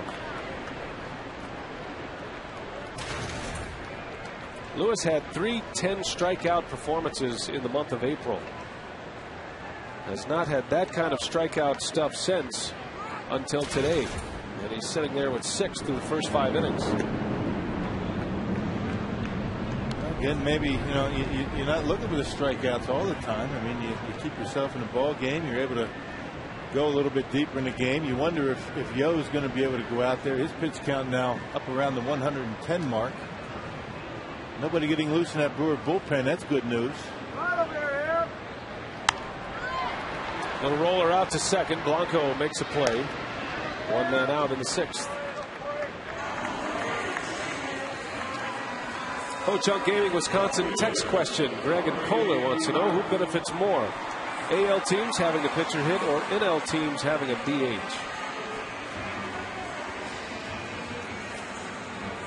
I would say AL teams having the pitcher hit. Because an American League pitcher hitting is not that much worse than a National League pitcher hitting, right? No. But a National League DH, these rosters aren't built for a designated hitter. So when you go to the American League, the person who's in that designated hitter role is usually a very high-priced, very talented hitter. Guys like Jim Tomei, Vladimir Guerrero. I mean, these are proven run producers. And for the National League teams, you would much rather have, the pitcher hitting, because that designated hitter, you take that out of their lineup, and that's a big bat out of the lineup. You got Guerrero in right today. And because he's in the lineup, another big stick has to sit the bench. Today it's Ian Kinsley. You weaken their ball club just a bit defensively and offensively when you don't have the designated hitter and you want your DAs to play defense. So far this year, the Rangers are 2-3 in interleague play, as are the Brewers. 2 up, 2 down for Lewis. Here's Fielder. Remember when Edgar Martinez was forced to play defense. He was a designated hitter, one of the best of all time, and he just couldn't find a place for him to play. First base, third base. Prince into center field. That is way back there. Bourbon looks up, and it is gone. Fielder with a 2-home run game. Dead central he goes. Fielder with number 12. And it's 4-2 Texas.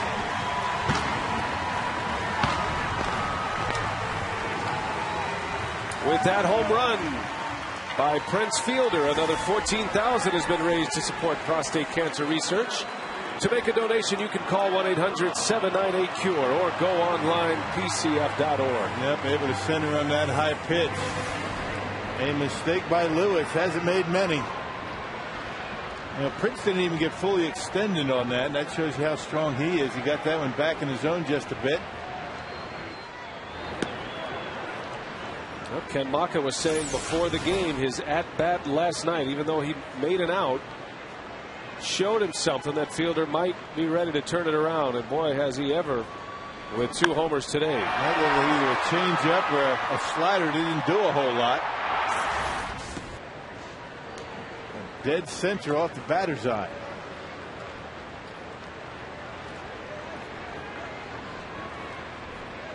And that 2 RBI single by Colby Lewis in the top of this inning, looking even larger now. As Braun pops it up. Elvis Andrews will make the catch. The inning is over, but Prince Fielder, his 18th career multi-homer game. He's represented both of the Brewers' runs.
Colorado, taste greatness.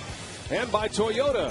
Thank you for standing by us. For more information, visit buyatoyota.com.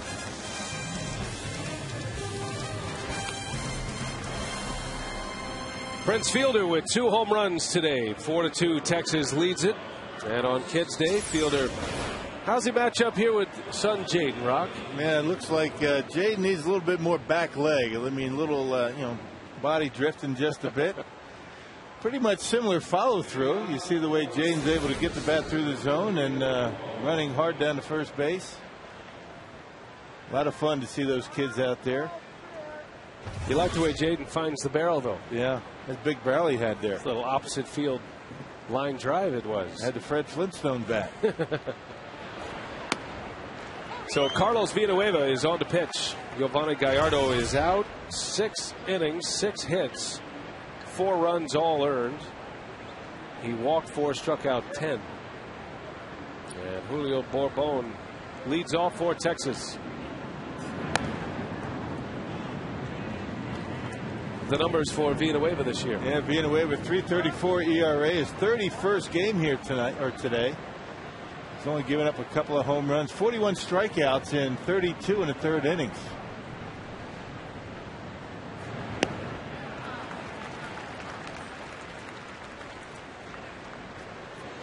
Villanueva's job to hold the Rangers right where they are. It'll be tough to put some runs together against Colby Lewis. Fielder's provided the only offense here today with his 2 homers. Lewis has given up just 3 hits. Little slicer into center. Jim Edmonds a long way to go. He lays out, can't get it. Bourbon on his way to second. The throw from Braun is late. A hustle double by Julio Bourbon. And they've got some hitters that can run pretty good on this ball club. Andrews, Bourbon, Blanco all can run very well. And a good effort by Jim Edmonds. Plays shallow to try to prevent base hits just like that, but just couldn't get to it. Yeah, right off the end of the bat, able to chop down on the baseball. Edmonds came close. But Bourbon running hard out of the box, able to get into second base. By inches, Edmonds misses. Leadoff double. Bourbon extends his hitting streak to 11 games now. So the Rangers truly getting production from all over their lineup. And today, even from the pitcher spot in their batting order. Michael Young with a runner at second. Big bouncer to Counsell. And he'll take the out at first. But Bourbon ends up at third base with just 1 out here in the 7th. A reminder, the Brewers are headed to Anaheim tonight. Miller Lite, what's on tap? The Brewers and the Angels the next 3 days. Note the airtimes there at 8:30 and 8:30 Monday and Tuesday, and then a 5:30 airtime on Wednesday. So a twilight start in Anaheim on Wednesday. All 3 games on Fox Sports Wisconsin. Brewers are headed to Anaheim, then Colorado for the road trip. 6 games in 7 days. Now the second of 2 trips to the West Coast from Milwaukee. In September, the team goes out to San Francisco.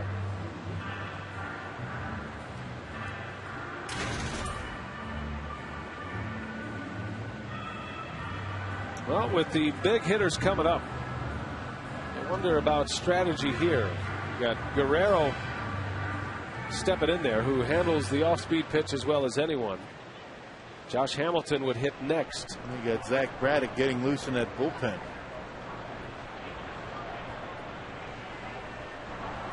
These are 2 hitters that scare you a little bit with off-speed pitchers on the mound.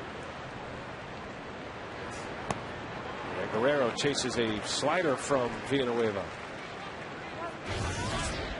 I had a hunch he'd swing at that. Yeah, and if you look at his strikeout, you might think again, Vladdy does not strike out too much. 22 strikeouts so far this year. Never leaves the batter's box either, even after swings. He just stands right in there ready to hit. No batting gloves.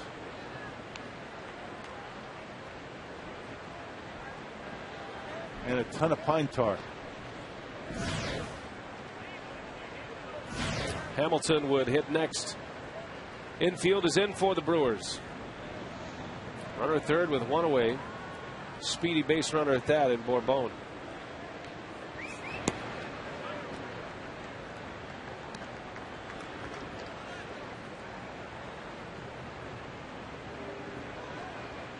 Spots like this, Guerrero feast upon. He's the American League leader in runs batted in.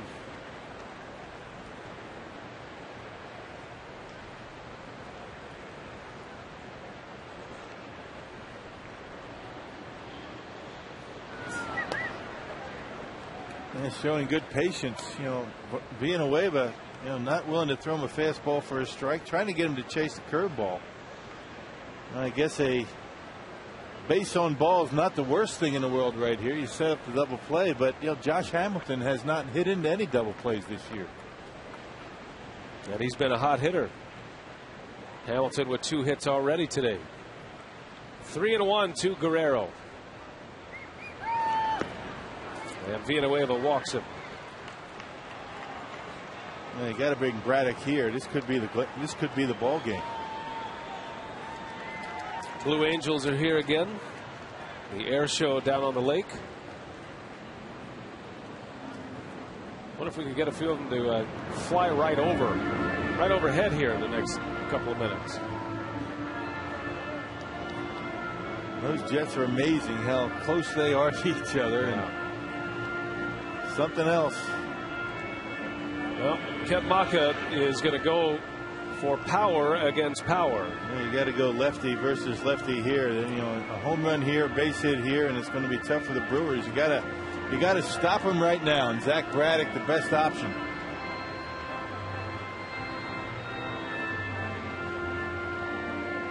So a pitching change. Villanueva is out. He faces 3 batters, gets 1 out, gives up a hit and a walk.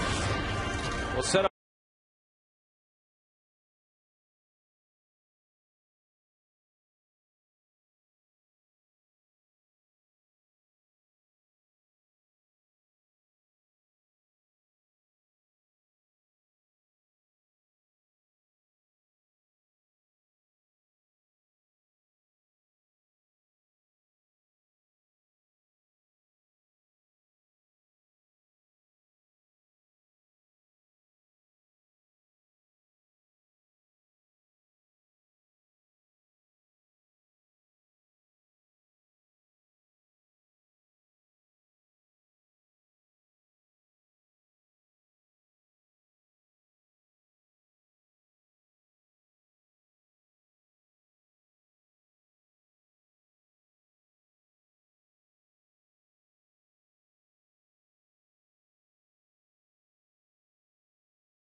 The 7th. 2 on, runners at the corners, and Josh Hamilton is coming up. Zach Braddock is on to pitch to him, Ron. Well, struck out the only batter that he faced against the Cubs on Thursday. You can see the numbers for Braddock. Really on 1 bad outing in his stretch. 1 bad out of 7. And a big situation right here. You've got Josh Hamilton, the left-hander, coming up, followed by a switch hitter, Smoke. There you go, power versus power with Braddock and Hamilton. Should be a lot of fun. Josh Hamilton has homered in consecutive games. Last night, slightly off into left center with deep against Manny Parra. And then earlier today, got a changeup from Gallardo and just rolled over one, and so strong to hit one out to right. And currently a .311 batting average, which is the highest his batting average has been all season. 2 for 2 today, a home run, a double, and a walk. Braddock starts him with a slider. Good pitch for strike one. And you keep that slider down and away. Maybe you get him to roll over on one and finally hit into a double play. Get out of this mess. 4 hits in the series for Hamilton. Runner goes. Hamilton swings and fouls it away. 0-2 the count. It's one way to take away that double play. A surprise move. Vladimir Guerrero trying to steal a base. He used to be able to run. He stole a lot of bases when he was younger. Not so much now. Ron Washington put Guerrero in motion the last time Hamilton was at the plate. No balls and 2 strikes. Hamilton, a .256 hitter against left-handed pitchers this year. 3 of his 15 home runs have come against lefties as well. See the splits for Josh Hamilton.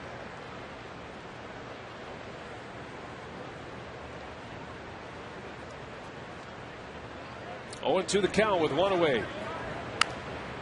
Slaps it foul. Hamilton has been red hot in the month of June.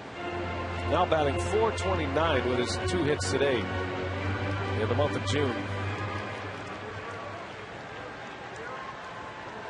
And now with 17 runs batted in just 11 games in the month.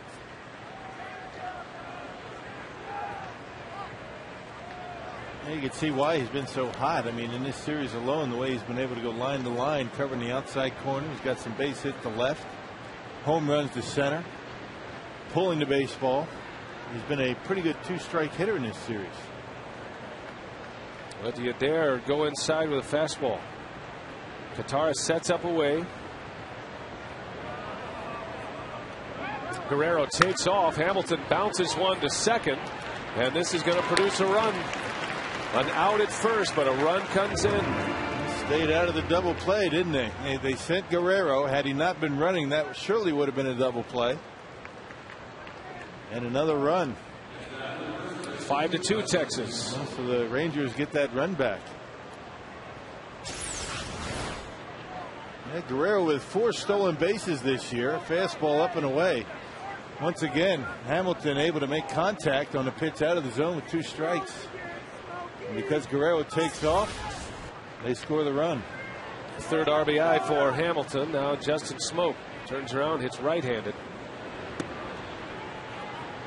Well, you can see why the Rangers are where they are in the standings. They have a half-game lead. They're in first place in the West. They do the little things well. And their bullpen is locked and loaded. Last night the Brewers had a chance at their closer. And you don't see many managers pull a closer before the save has been lost. But that's exactly what Washington did last night. He had a hunch about Neftali Feliz, got him out of the game. Brought in Chris Ray, who preserved the victory for the Rangers last night. Give him a hit and a walk, and right away in that 9th inning, Juan Washington got his other right-hander loose, and they got it in a panic mode, almost as if there was something wrong with Perez. But he's out there today.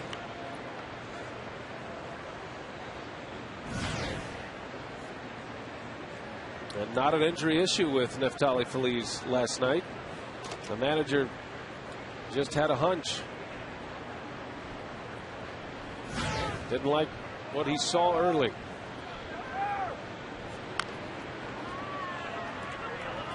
That's why you figure, you know, if the Rangers get any kind of starting pitching, the kind of pitching they're getting today from Colby Lewis, you have to put him in there as one of the favorites in the American League. The way they can bang, they're balanced offensively, they have a lot of speed, and an outstanding bullpen, which is usually what it comes down to. And it always does come down to the bullpen, end of August and in September. 2-2 the count on Smoke. And that one is launched foul. Another thing that always ends up getting the Texas Rangers is that heat in Arlington as the season goes on. August, September, it gets very hot there, and sometimes that's when the Texas Rangers kind of lose their steam or lose their momentum. Wither in the heat. Yes, they do. And it's down in a bowl as well, the ballpark in Arlington. So even hotter down on the field than it is anywhere else, which is hard to believe. Smoke strikes out. The fourth time he has struck out today, but Texas scores a big run. Josh Hamilton, another RBI on a ground out this time. And it is 5-2 Rangers as we head to the bottom of the 7th inning.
Brewers Live postgame presented by Lincoln Mercury. Also, our final kids instructional on this Sunday on our special kids broadcast. Guys, looking forward to it.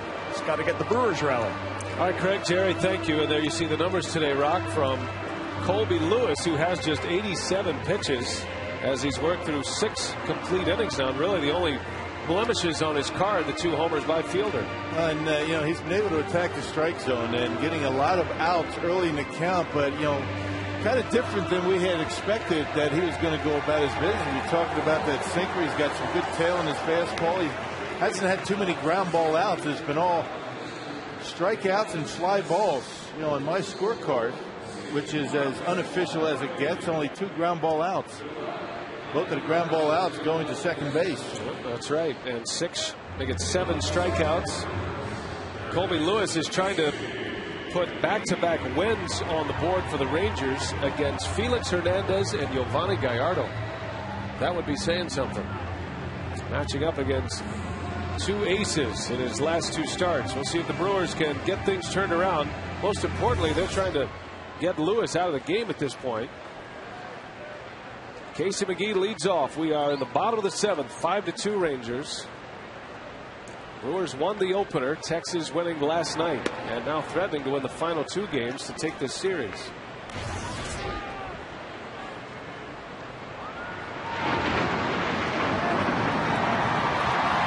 The Blue Angels flying overhead.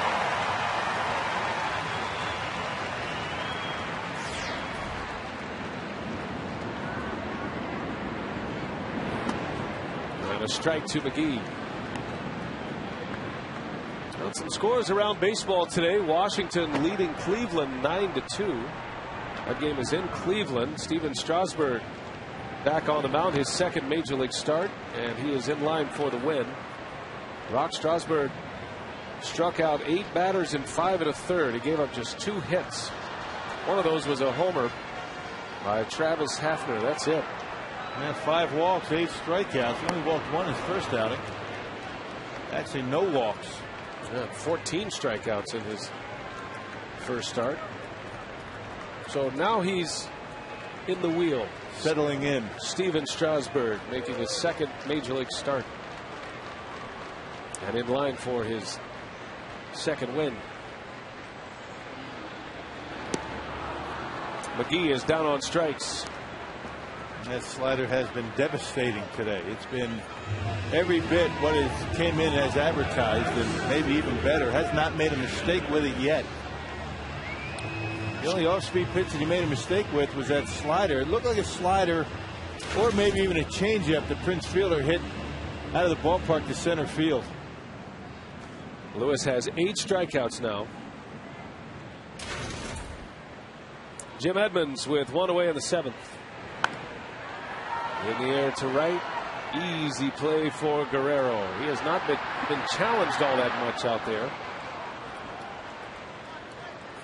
Trying to hide him in right field. Julio Bourbon doing his best Kelly Leak impersonation just in case. Yeah, Bourbon has no shot at outreaching Vladimir Guerrero. Get out of the way, kid. I got it. I was out here before you were born. That's right.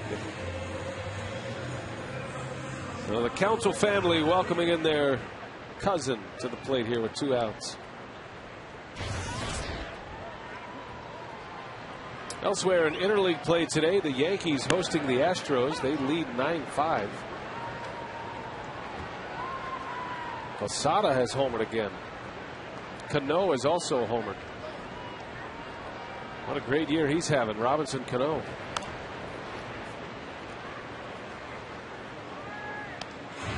Yeah, Yankees hanging in there with the Tampa Bay Rays, a game behind the Rays before today. How about the Yankees home record, 21-7. You compare that to Tampa Bay, their road record this year, 22-8. Wow. They must like getting out of that Tropicana Dome or whatever they call it, Tropicana Field. Yeah. It's not normally called what it is called. It's not normally called by its name. Put it that slang, way. perhaps. There's a few slangs going around with that ballpark. As Council strikes out, Colby Lewis making it look like a walk in the park against the Brewers today. He is rolling along with 9 strikeouts.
headed to Los Angeles tonight, or at least headed to Anaheim to face the Los Angeles Angels of Anaheim as the roof starts to close up above. Chris Smith is on the mound for the Brewers, a double switch. Smith in the pitch, and you see his numbers, only his second appearance in the big leagues. The AAA closer for Milwaukee in Nashville. Alcides Escobar will take over at shortstop. She's closing up. Thunderstorms in the area. Never good on getaway day.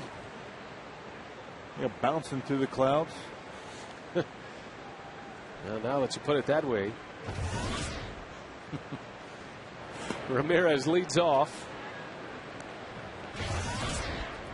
Max Ramirez. He was the player that was involved in the trade that actually happened and then was pulled at the last moment. Mike Lowell was traded to the Texas Rangers for Max Ramirez. And one of the reasons why general managers never make it official until it's official, Mike Lowell failed his physical and had to be returned to Boston. So Ramirez showed up in camp thinking he was the third catcher behind Taylor Tiergarten and Jared Saltalamacchia. Those two were battling it out for a position. Not sure where Ramirez was going to fall. Those two, Tiergarten and Saltalamacchia, have struggled. Saltalamacchia has been hurt. Tiergarten back in the minor leagues as well, and all of a sudden Ramirez ends up as the primary backup. Escobar tested right away, and a good play for out number one. Man, nobody would have thought as spring training rolled along that Matt Trainer would end up being on the Texas Rangers, but that happened. So the two Rangers catchers now. One of them was traded. The other was catching for the Brewers in spring training. Go figure. Yeah. You never know. A lot of jobs out there, not just one team. Doesn't look like it's moving, but it is. Creeping closer and closer together.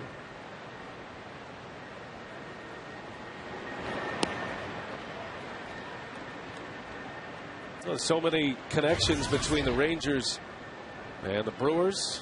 Ron Washington, Ken Maka, of course Brad Fisher, Rick Peterson, all those guys were together with the Oakland Athletics. Doug Melvin, former general manager of the Texas Rangers. But as we celebrate the 40th anniversary of the Milwaukee Brewers, there is one connection that takes us back to that 1970 season. The Rangers bench coach, Jackie Moore. He was on the original coaching staff. Dave Bristol, the manager, gave him a chance to be a big league coach. It was his first big league job. And Jackie Moore, 40 years later, still in baseball. Still at it. And what a great baseball man he is. Speaking of former Oakland managers, Jackie Moore also managed in the big leagues with the Athletics. Well before Ron Washington and Ken Maka were there.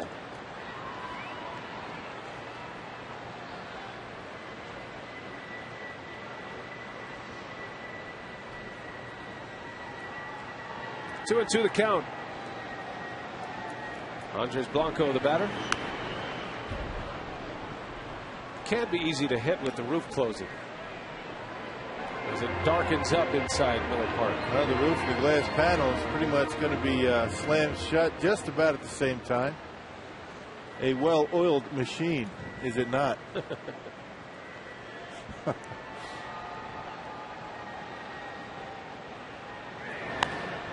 Another foul out of play. Whatever it takes to keep that tarp rolled up and on the sidelines. And keep it as never used before. We love our roof here at Miller Park. Oh, and you know they wish they had a roof in Arlington with the stifling heat. Yeah.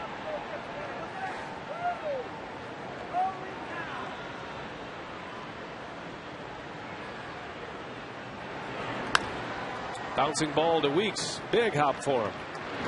And 2 men are out. Well, let's hear from Jackie Moore, the Rangers bench coach, about 1970 when the Brewers became the Brewers.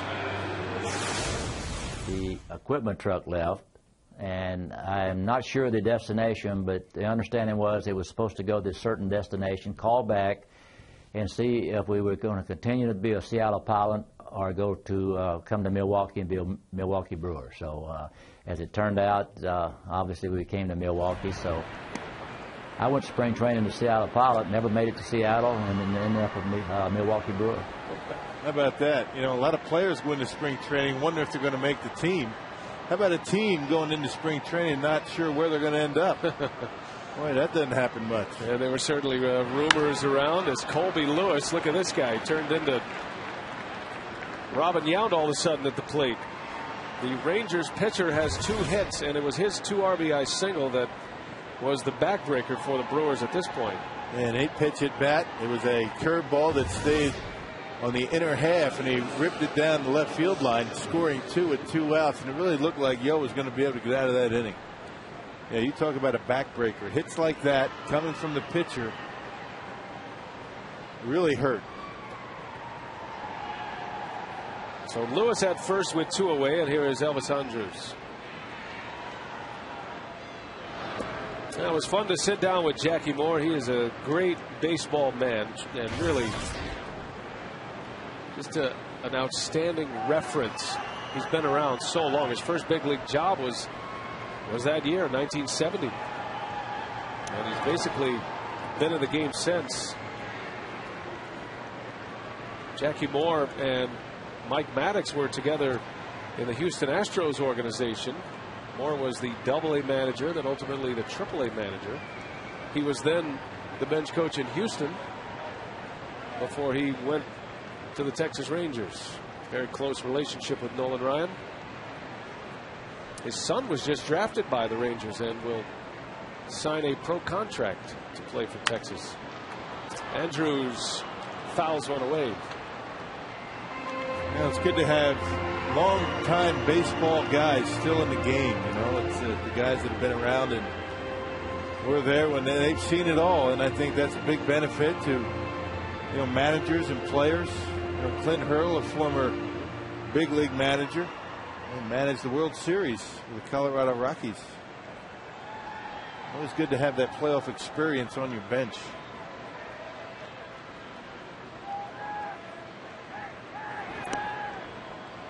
Hurdle is the hitting coach.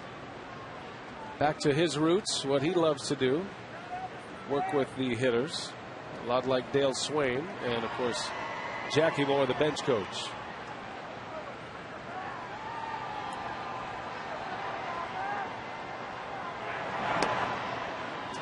That one just missed. Andrews draws the walk.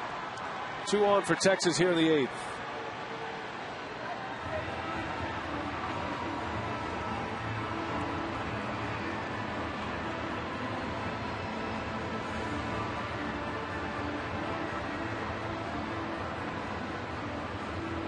Well, nothing doing in that Brewer bullpen. This is going to be Chris Smith's inning. Able to get the first 2 on ground outs and a hit and a walk, and he's starting to get into the troublesome part of this batting order for Texas. This is certainly the guy you want right here. Bourbon extended his hitting streak to 11 games with a double his last time up. First and second, 2 out.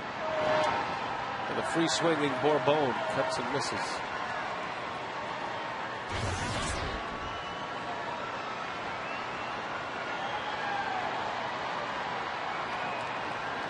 Cubs and the White Sox will play tonight. A lot of interleague baseball going on. The only non-interleague game, the Cardinals and the Diamondbacks. Their game is underway as well. Arizona with 2 in the first. They lead it behind Edwin Jackson. Game goes to the second inning. The Reds trailing the Royals 7-3. So Kansas City, that game's final actually. Kansas City wins it 7-3 over Cincinnati.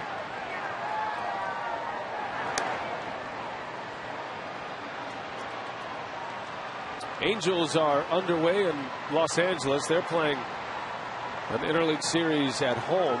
They're at Dodger Stadium, the Brewers' opponent for tomorrow. 2-1 Angels. They lead the Dodgers in the second inning.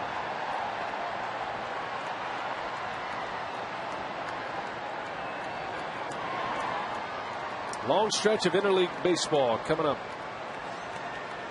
Brewers are going to be one of the teams that breaks off from interleague play when they take on the Rockies later this week. That was always one pure National League game when interleague play is going on. And after the road trip, the Brewers return home for a nice stretch of home games. A 9-game homestand, go up to St. Louis for 3, and then back at home for another week. That's going to be nice. Got the Twins and Mariners coming in on the next homestand.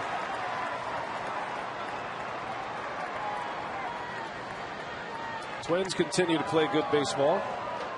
Minnesota at the top of the American League Central. 3.5 game lead over the Tigers. Seattle has struggled this year. Runners go. Pitch is lined into left center field. That's trouble. That one's down. 2 runs are going to score. All of this with 2 outs. Texas leads at 7-2, and they have opened it up in the late innings here today. An off-speed breaking ball, and Bourbon doing a nice job. Looked like he double clutched on it, but it was up in the zone, able to find the gap between Ryan and Jim Edmonds. Well, and still another 2-out, 2 RBI base hit by the Texas Rangers. One coming from the pitcher, one coming from Bourbon. Well, now they have a 5-run lead. That was a changeup, actually. Up in the zone, Bourbon roping it into left center. Texas scoring 5 of their 7 runs in the last 3 innings.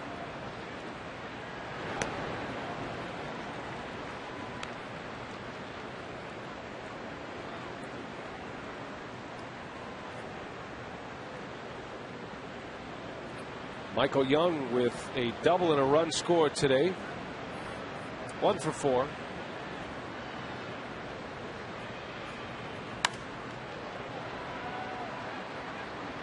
I remember we were talking about Marlon Byrd earlier this week with the Cubs under the Rudy Jaramillo tutelage. Michael Young is in that same line, and that's how he learned how to hit.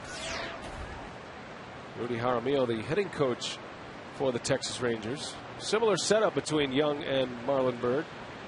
Byrd a little more pronounced, a little more narrow to get it started, but Young bounces one to Escobar. Good play to end the inning. But Texas scores twice, and they've got the hammer down on the Brewers right now.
Toyota game summary. Final game of the series with the Rangers. Prince Fielder has had a good day, but that's been about it. 2 homers for Prince. Gallardo is on the hook for the loss. Gave up a 2-run homer to Josh Hamilton in the 4th inning. And then the pitcher Colby Lewis drove in a pair with a single in the 6th. Fielder belted his second home run of the game in the 6th inning. Now has 12 for the year, 24 RBIs for the season.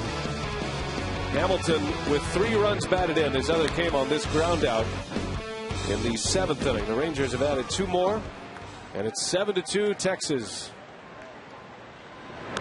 And Colby Lewis is still on the mound, the Rangers starter, pitching into the 8th inning. He does have a complete game this year.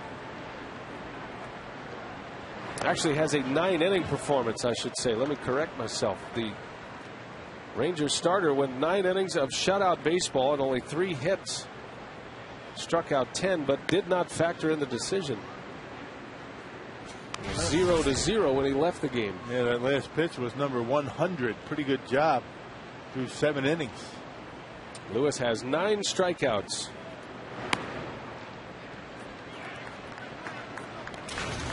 A very quiet 36,000 here at Miller Park. Not only has Lewis done it on the mound, but he has 2 hits in this game. Snapping a string for Rangers pitchers at the plate that stretched to 0 for 25 since 2008. Looks like David Riskey will have the 9th. Yeah, David Riskey looks like he's going to go back-to-back days. That's a good sign for David. All those arm problems that he had, that Tommy John surgery, trying to battle back. So back-to-back days, always a good sign. Pitched a scoreless inning last night.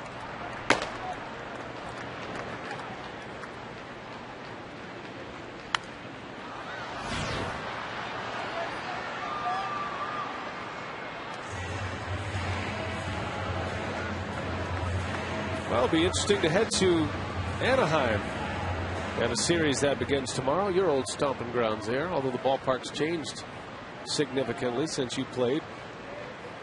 The second time that the Brewers have been back there since moving to the National League. Gutierrez rips one to right, but Guerrero, he dropped the baseball. He had it, then dropped it. Gutierrez safe at first. I guess some people would be surprised that Vladimir Guerrero is still out there and right. 5-run lead, couple of innings left, but hey, he used to be one of the best. That will be an error. Right at him. The ball had some sink on it. Boy, George hits this one right on the nose. But in and out of the hands of Vladimir Guerrero.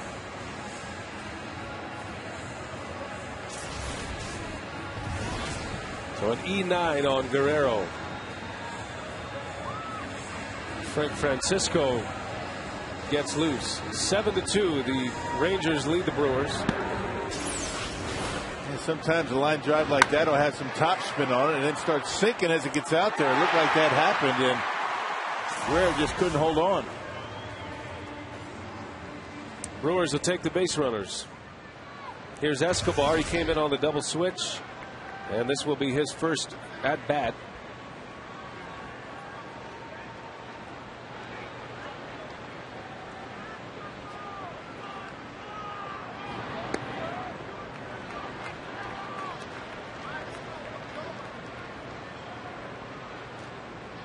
Escobar batting .244. Ken Maka would like to see that on base percentage climb a little bit. It's a .299 to start the day. Escobar kind of trends as a leadoff hitter, but talking to Alcides, he would prefer hitting second. That's where he's most comfortable and where he's always hit coming up through the minor leagues. Breaks his bat. Here's Blanco. And he'll tag Gutierrez out for the first out of the inning. Escobar reaches on a fielder's choice. Red Rock, our Jimmy John's delivery of the game has to go to Colby Lewis, who has done it all, not just with his arm, but with his bat as well. Yeah, he's been terrific. I mean, that slider has been a very good pitch for him. He's been able to locate his fastball. He got the biggest hit of the ball game. That was a bases loaded, 2-out double or single down the line on a full count. But his pitching has been tremendous. You can see why these Texas Rangers are very encouraged about their prospects for this year. Pitching always dominates hitting. as the season goes on. And that's always been a spot where the Rangers have lacked. Not so much this year.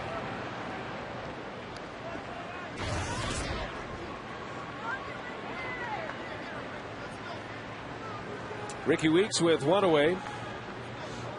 7-2 Texas. 2 balls and no strikes.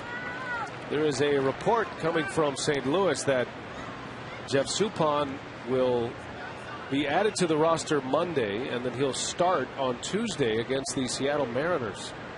And Jeff Suppan, who was released by the Brewers earlier this week, back on Monday, will fill the spot in the rotation until Brad Penny returns.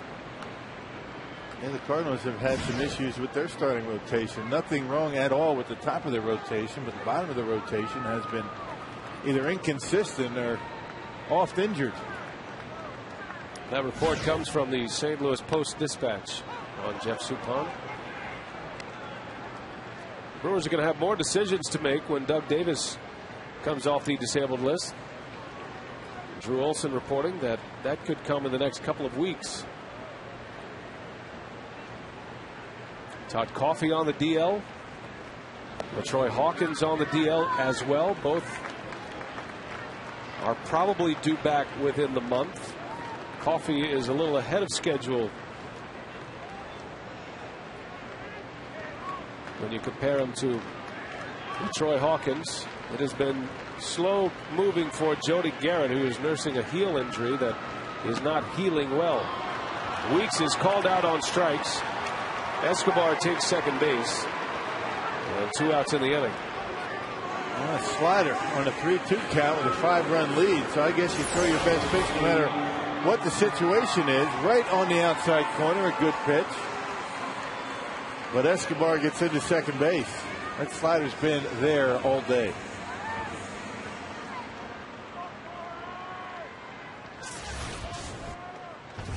Strikeout number 10 for Colby Lewis. Matches his season high, and all 3 of his 10 strikeout games happened in the first month of the year.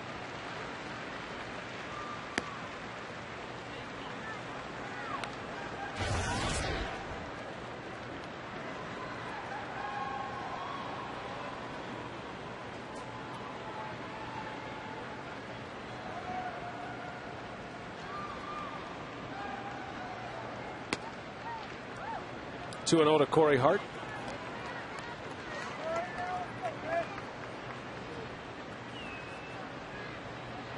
Mets beat the Orioles today 11-4. Jason Bay had a big game. Home run, double, single, triple shy of the cycle. He was on base 5 times. All of a sudden the Mets putting themselves in a position. New York is just a game and a half back of the Atlanta Braves. Yeah, the Mets have the best home record in all of baseball. 24-10. 14 games over 500 at Citi Field. A pitcher spark. Yeah. But Jason Bay and David Wright starting to swing the bat. That's a tight division. That one is going to be an interesting watch this year. The surprise team in the East, the Phillies right now. Phillies have lost 3 in a row. They had that horrible slide 2 weeks ago. They went almost a week without scoring a run as Hart sends one to left. And Hamilton will make the catch. Inning is over. Another scoreless inning for Colby Lewis. He has been the man of the hour today.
Colby Lewis pitching a gem here this afternoon. One of his best games of the season. He's given up just 2 runs, both on home runs by Prince Fielder. Colby Lewis, through 8 innings, has 10 strikeouts, ties a season high. And it looks like he might be headed back out for the 9th. David Riskey will pitch the top of the 9th. Riskey pitching in consecutive games. Elbow and everything feeling good enough for David Riskey to go back out there. He's shown a pretty good split-fingered fastball since returning from 60-day rehab. Arm problems for Riskey for a couple of years. Has not given up a run yet. A couple of innings, 2 strikeouts. Vladimir Guerrero leads off.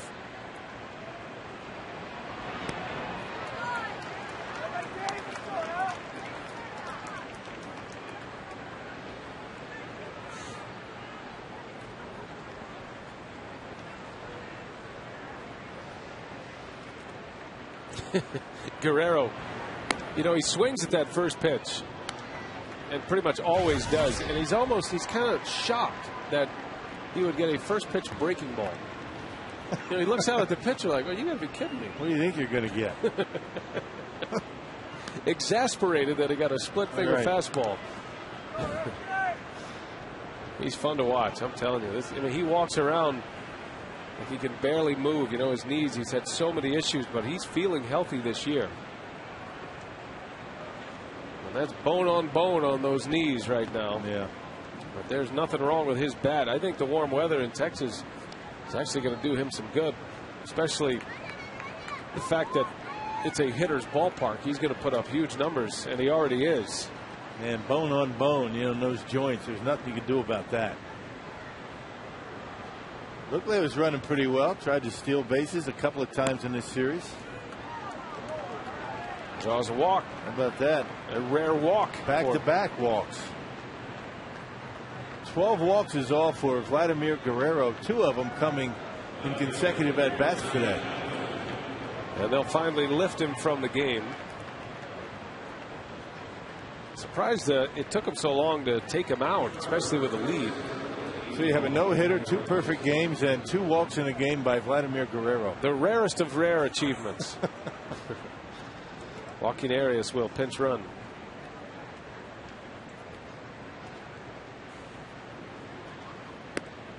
Josh Hamilton now.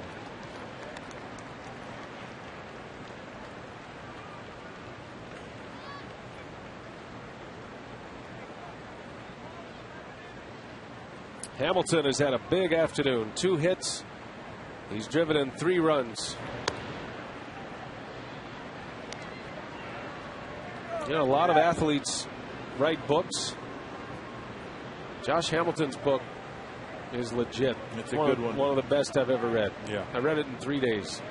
It's called Beyond Belief, and it is beyond belief, his story to get to the big leagues. Pops this one up. Braun is over, and he's got it for the out. Long road back, and we were in Cincinnati when he was in the big leagues for the first time. He was a highly touted prospect, first pick overall by the Tampa Bay Devil Rays at the time, and then ran into drug and alcohol abuse, and mostly drug abuse, was down and out. It wasn't just a baseball issue, it was a life issue. This young man was close to ending it all. The choices that he made, he certainly turned things around. He's had a lot of help. Credits his grandmother with saving his life. He wasn't even thinking about baseball at that point, but he fought his way back and made it back to the big leagues in 2007. Then he was traded from the Reds to the Rangers. And remember, at the time, that was a deal that involved Edinson Volquez and Josh Hamilton, and those 2 were problems in each organization. So it was kind of like a problem for a problem. Reds weren't real sure what they were going to get out of Hamilton. They weren't sure if he was going to be able to make this comeback. Volquez had his issues with the Rangers. Turns out they were both on the All-Star team in 2008. Volquez is close to returning for the Reds now. He had Tommy John surgery last year. So Cincinnati is about to get stronger in their starting rotation. And that's an already pretty good starting rotation. We're saying Volquez could return in July, which would be pretty impressive. As Smoke strikes out for the 5th time today. And up on a split-fingered fastball. Long day at the office for Justin Smoke. But it doesn't hurt nearly as much when your team wins. Rangers 3 outs away from a win. There's that pitch off the outside corner.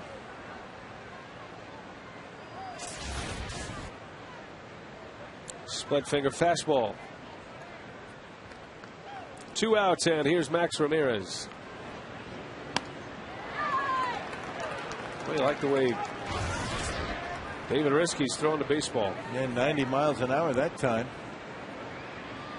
Well, they say down in the minor leagues when he was on rehab, he was touching 91, 92.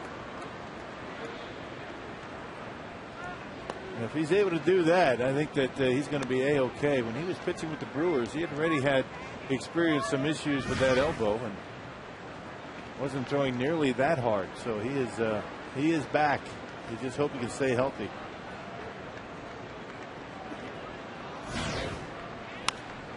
Popped him up. Ricky Weeks is over. He'll call up Prince. And the side retired. David Risky, another impressive inning. Fielder's going to get one more at bat. The big boys are coming up.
Innings, his pitch count was in very good shape. 10 strikeouts, 1 walk. He only allowed 3 base hits. Fortunately for Milwaukee, 2 of those hits were solo home runs off the bat of Prince Fielder. And he did swing the bat pretty well. He got 2 base hits, a big one to score a couple of runs with the bases loaded and 2 strikes. A backbreaker. That happened in the 4th inning. Actually, 6th inning. So our Menards player of the game, Colby Lewis. Frank Francisco on now for the 9th inning. He pitched already in this series at 1 appearance. 30th appearance overall, a .467 ERA. Big strikeout pitcher. Fastball, split-fingered fastball. 12 walks, 36 strikeouts in 27 innings. Francisco pitched yesterday, gave up a run in an inning. Gave up a run in the 8th inning yesterday. David Murphy will come in to play right field. So Guerrero is lifted for the pinch runner. Prince Fielder will bat. He's had a lot of success at the plate today. 2 homers. Wendy's at the plate. In the 1st inning, he put the Brewers on the board first. Gave Gallardo a lead in the 1st. 2-out opposite field home run for Prince. And then check this one out. Straightaway center. Bangs it off the batter's eye. 12 homers now for Fielder. Can he make it a 3-homer game? Fielder has lost the glasses now that the roof is closed.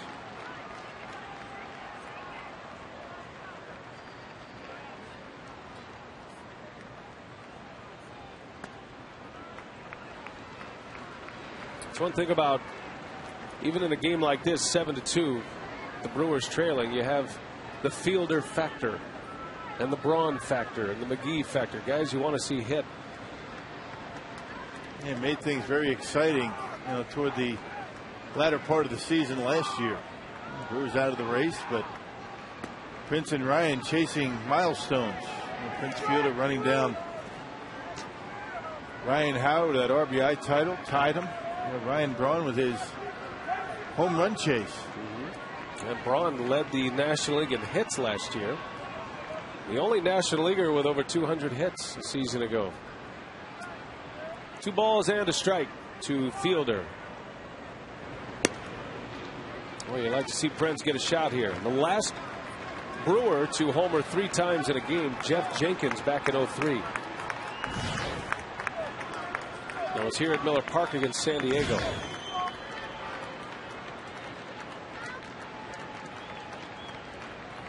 Albert Pujols had a 3 home run game a couple of weeks ago against the Cubs. Miguel Cabrera had a 3 homer game for the Tigers this year.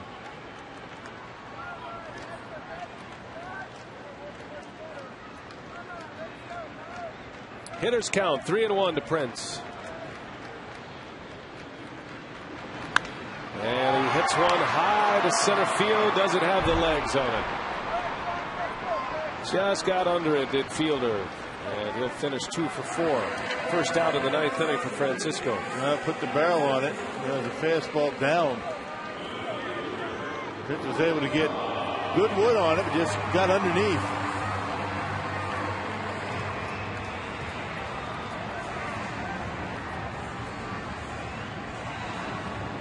Now the Rangers will take tomorrow off. They are headed to Miami. They've got a series with the Florida Marlins, and then they go to Houston, so their National League run continues. Rangers are going to get Josh Johnson on Tuesday. Some of the Rangers personnel asked me if I knew anything about Josh Johnson. And you said? Said, yes, I do, as a matter of fact. And good luck. One of the best in the business, Josh Johnson. Did you give him an extensive scouting report? I just said, he works fast, he throws strikes. Oh, and by the way, he can hit 400-foot home runs, too. How about Johnson? He matched up against Roy Halladay. Halladay threw the perfect game against him. And then the next time around, he matched up against Halladay. Johnson beat Halladay, and the Phillies 1-0. Put a loss on Roy Halladay.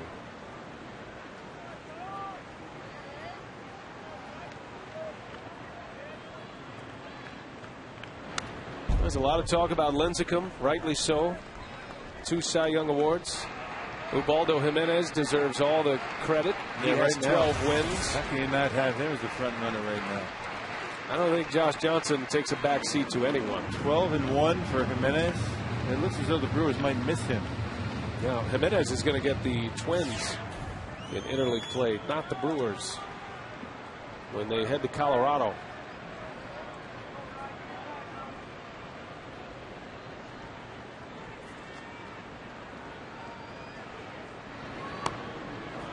Braun strikes out. 2 up, 2 down here in the 9th.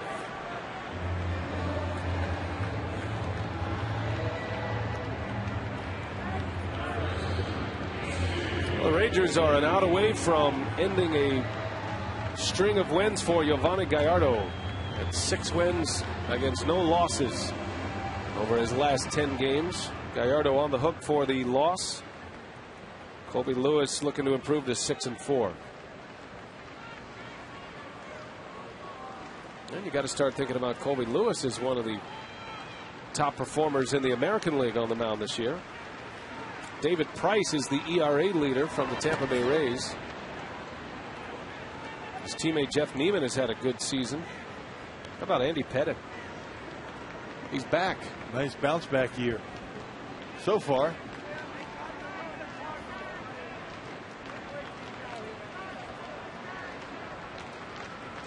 Two outs for McGee.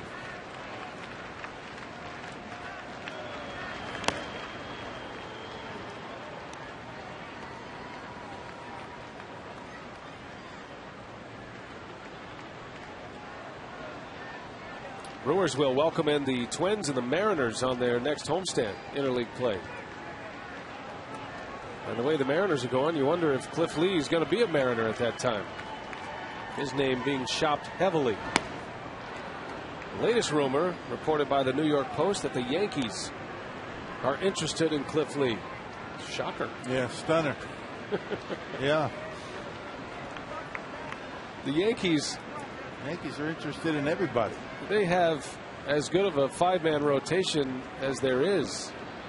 They have 5 aces in their 5-man rotation. McGee strikes out. The ball game is over. And the Rangers win the final 2 games of the series to take the series as they win it here today. And with 3 home runs in today's game, a total of $42,000 has been raised for prostate cancer research. To make a donation, you can call 1-800-798-CURE or go online to pcf.org. 7-2.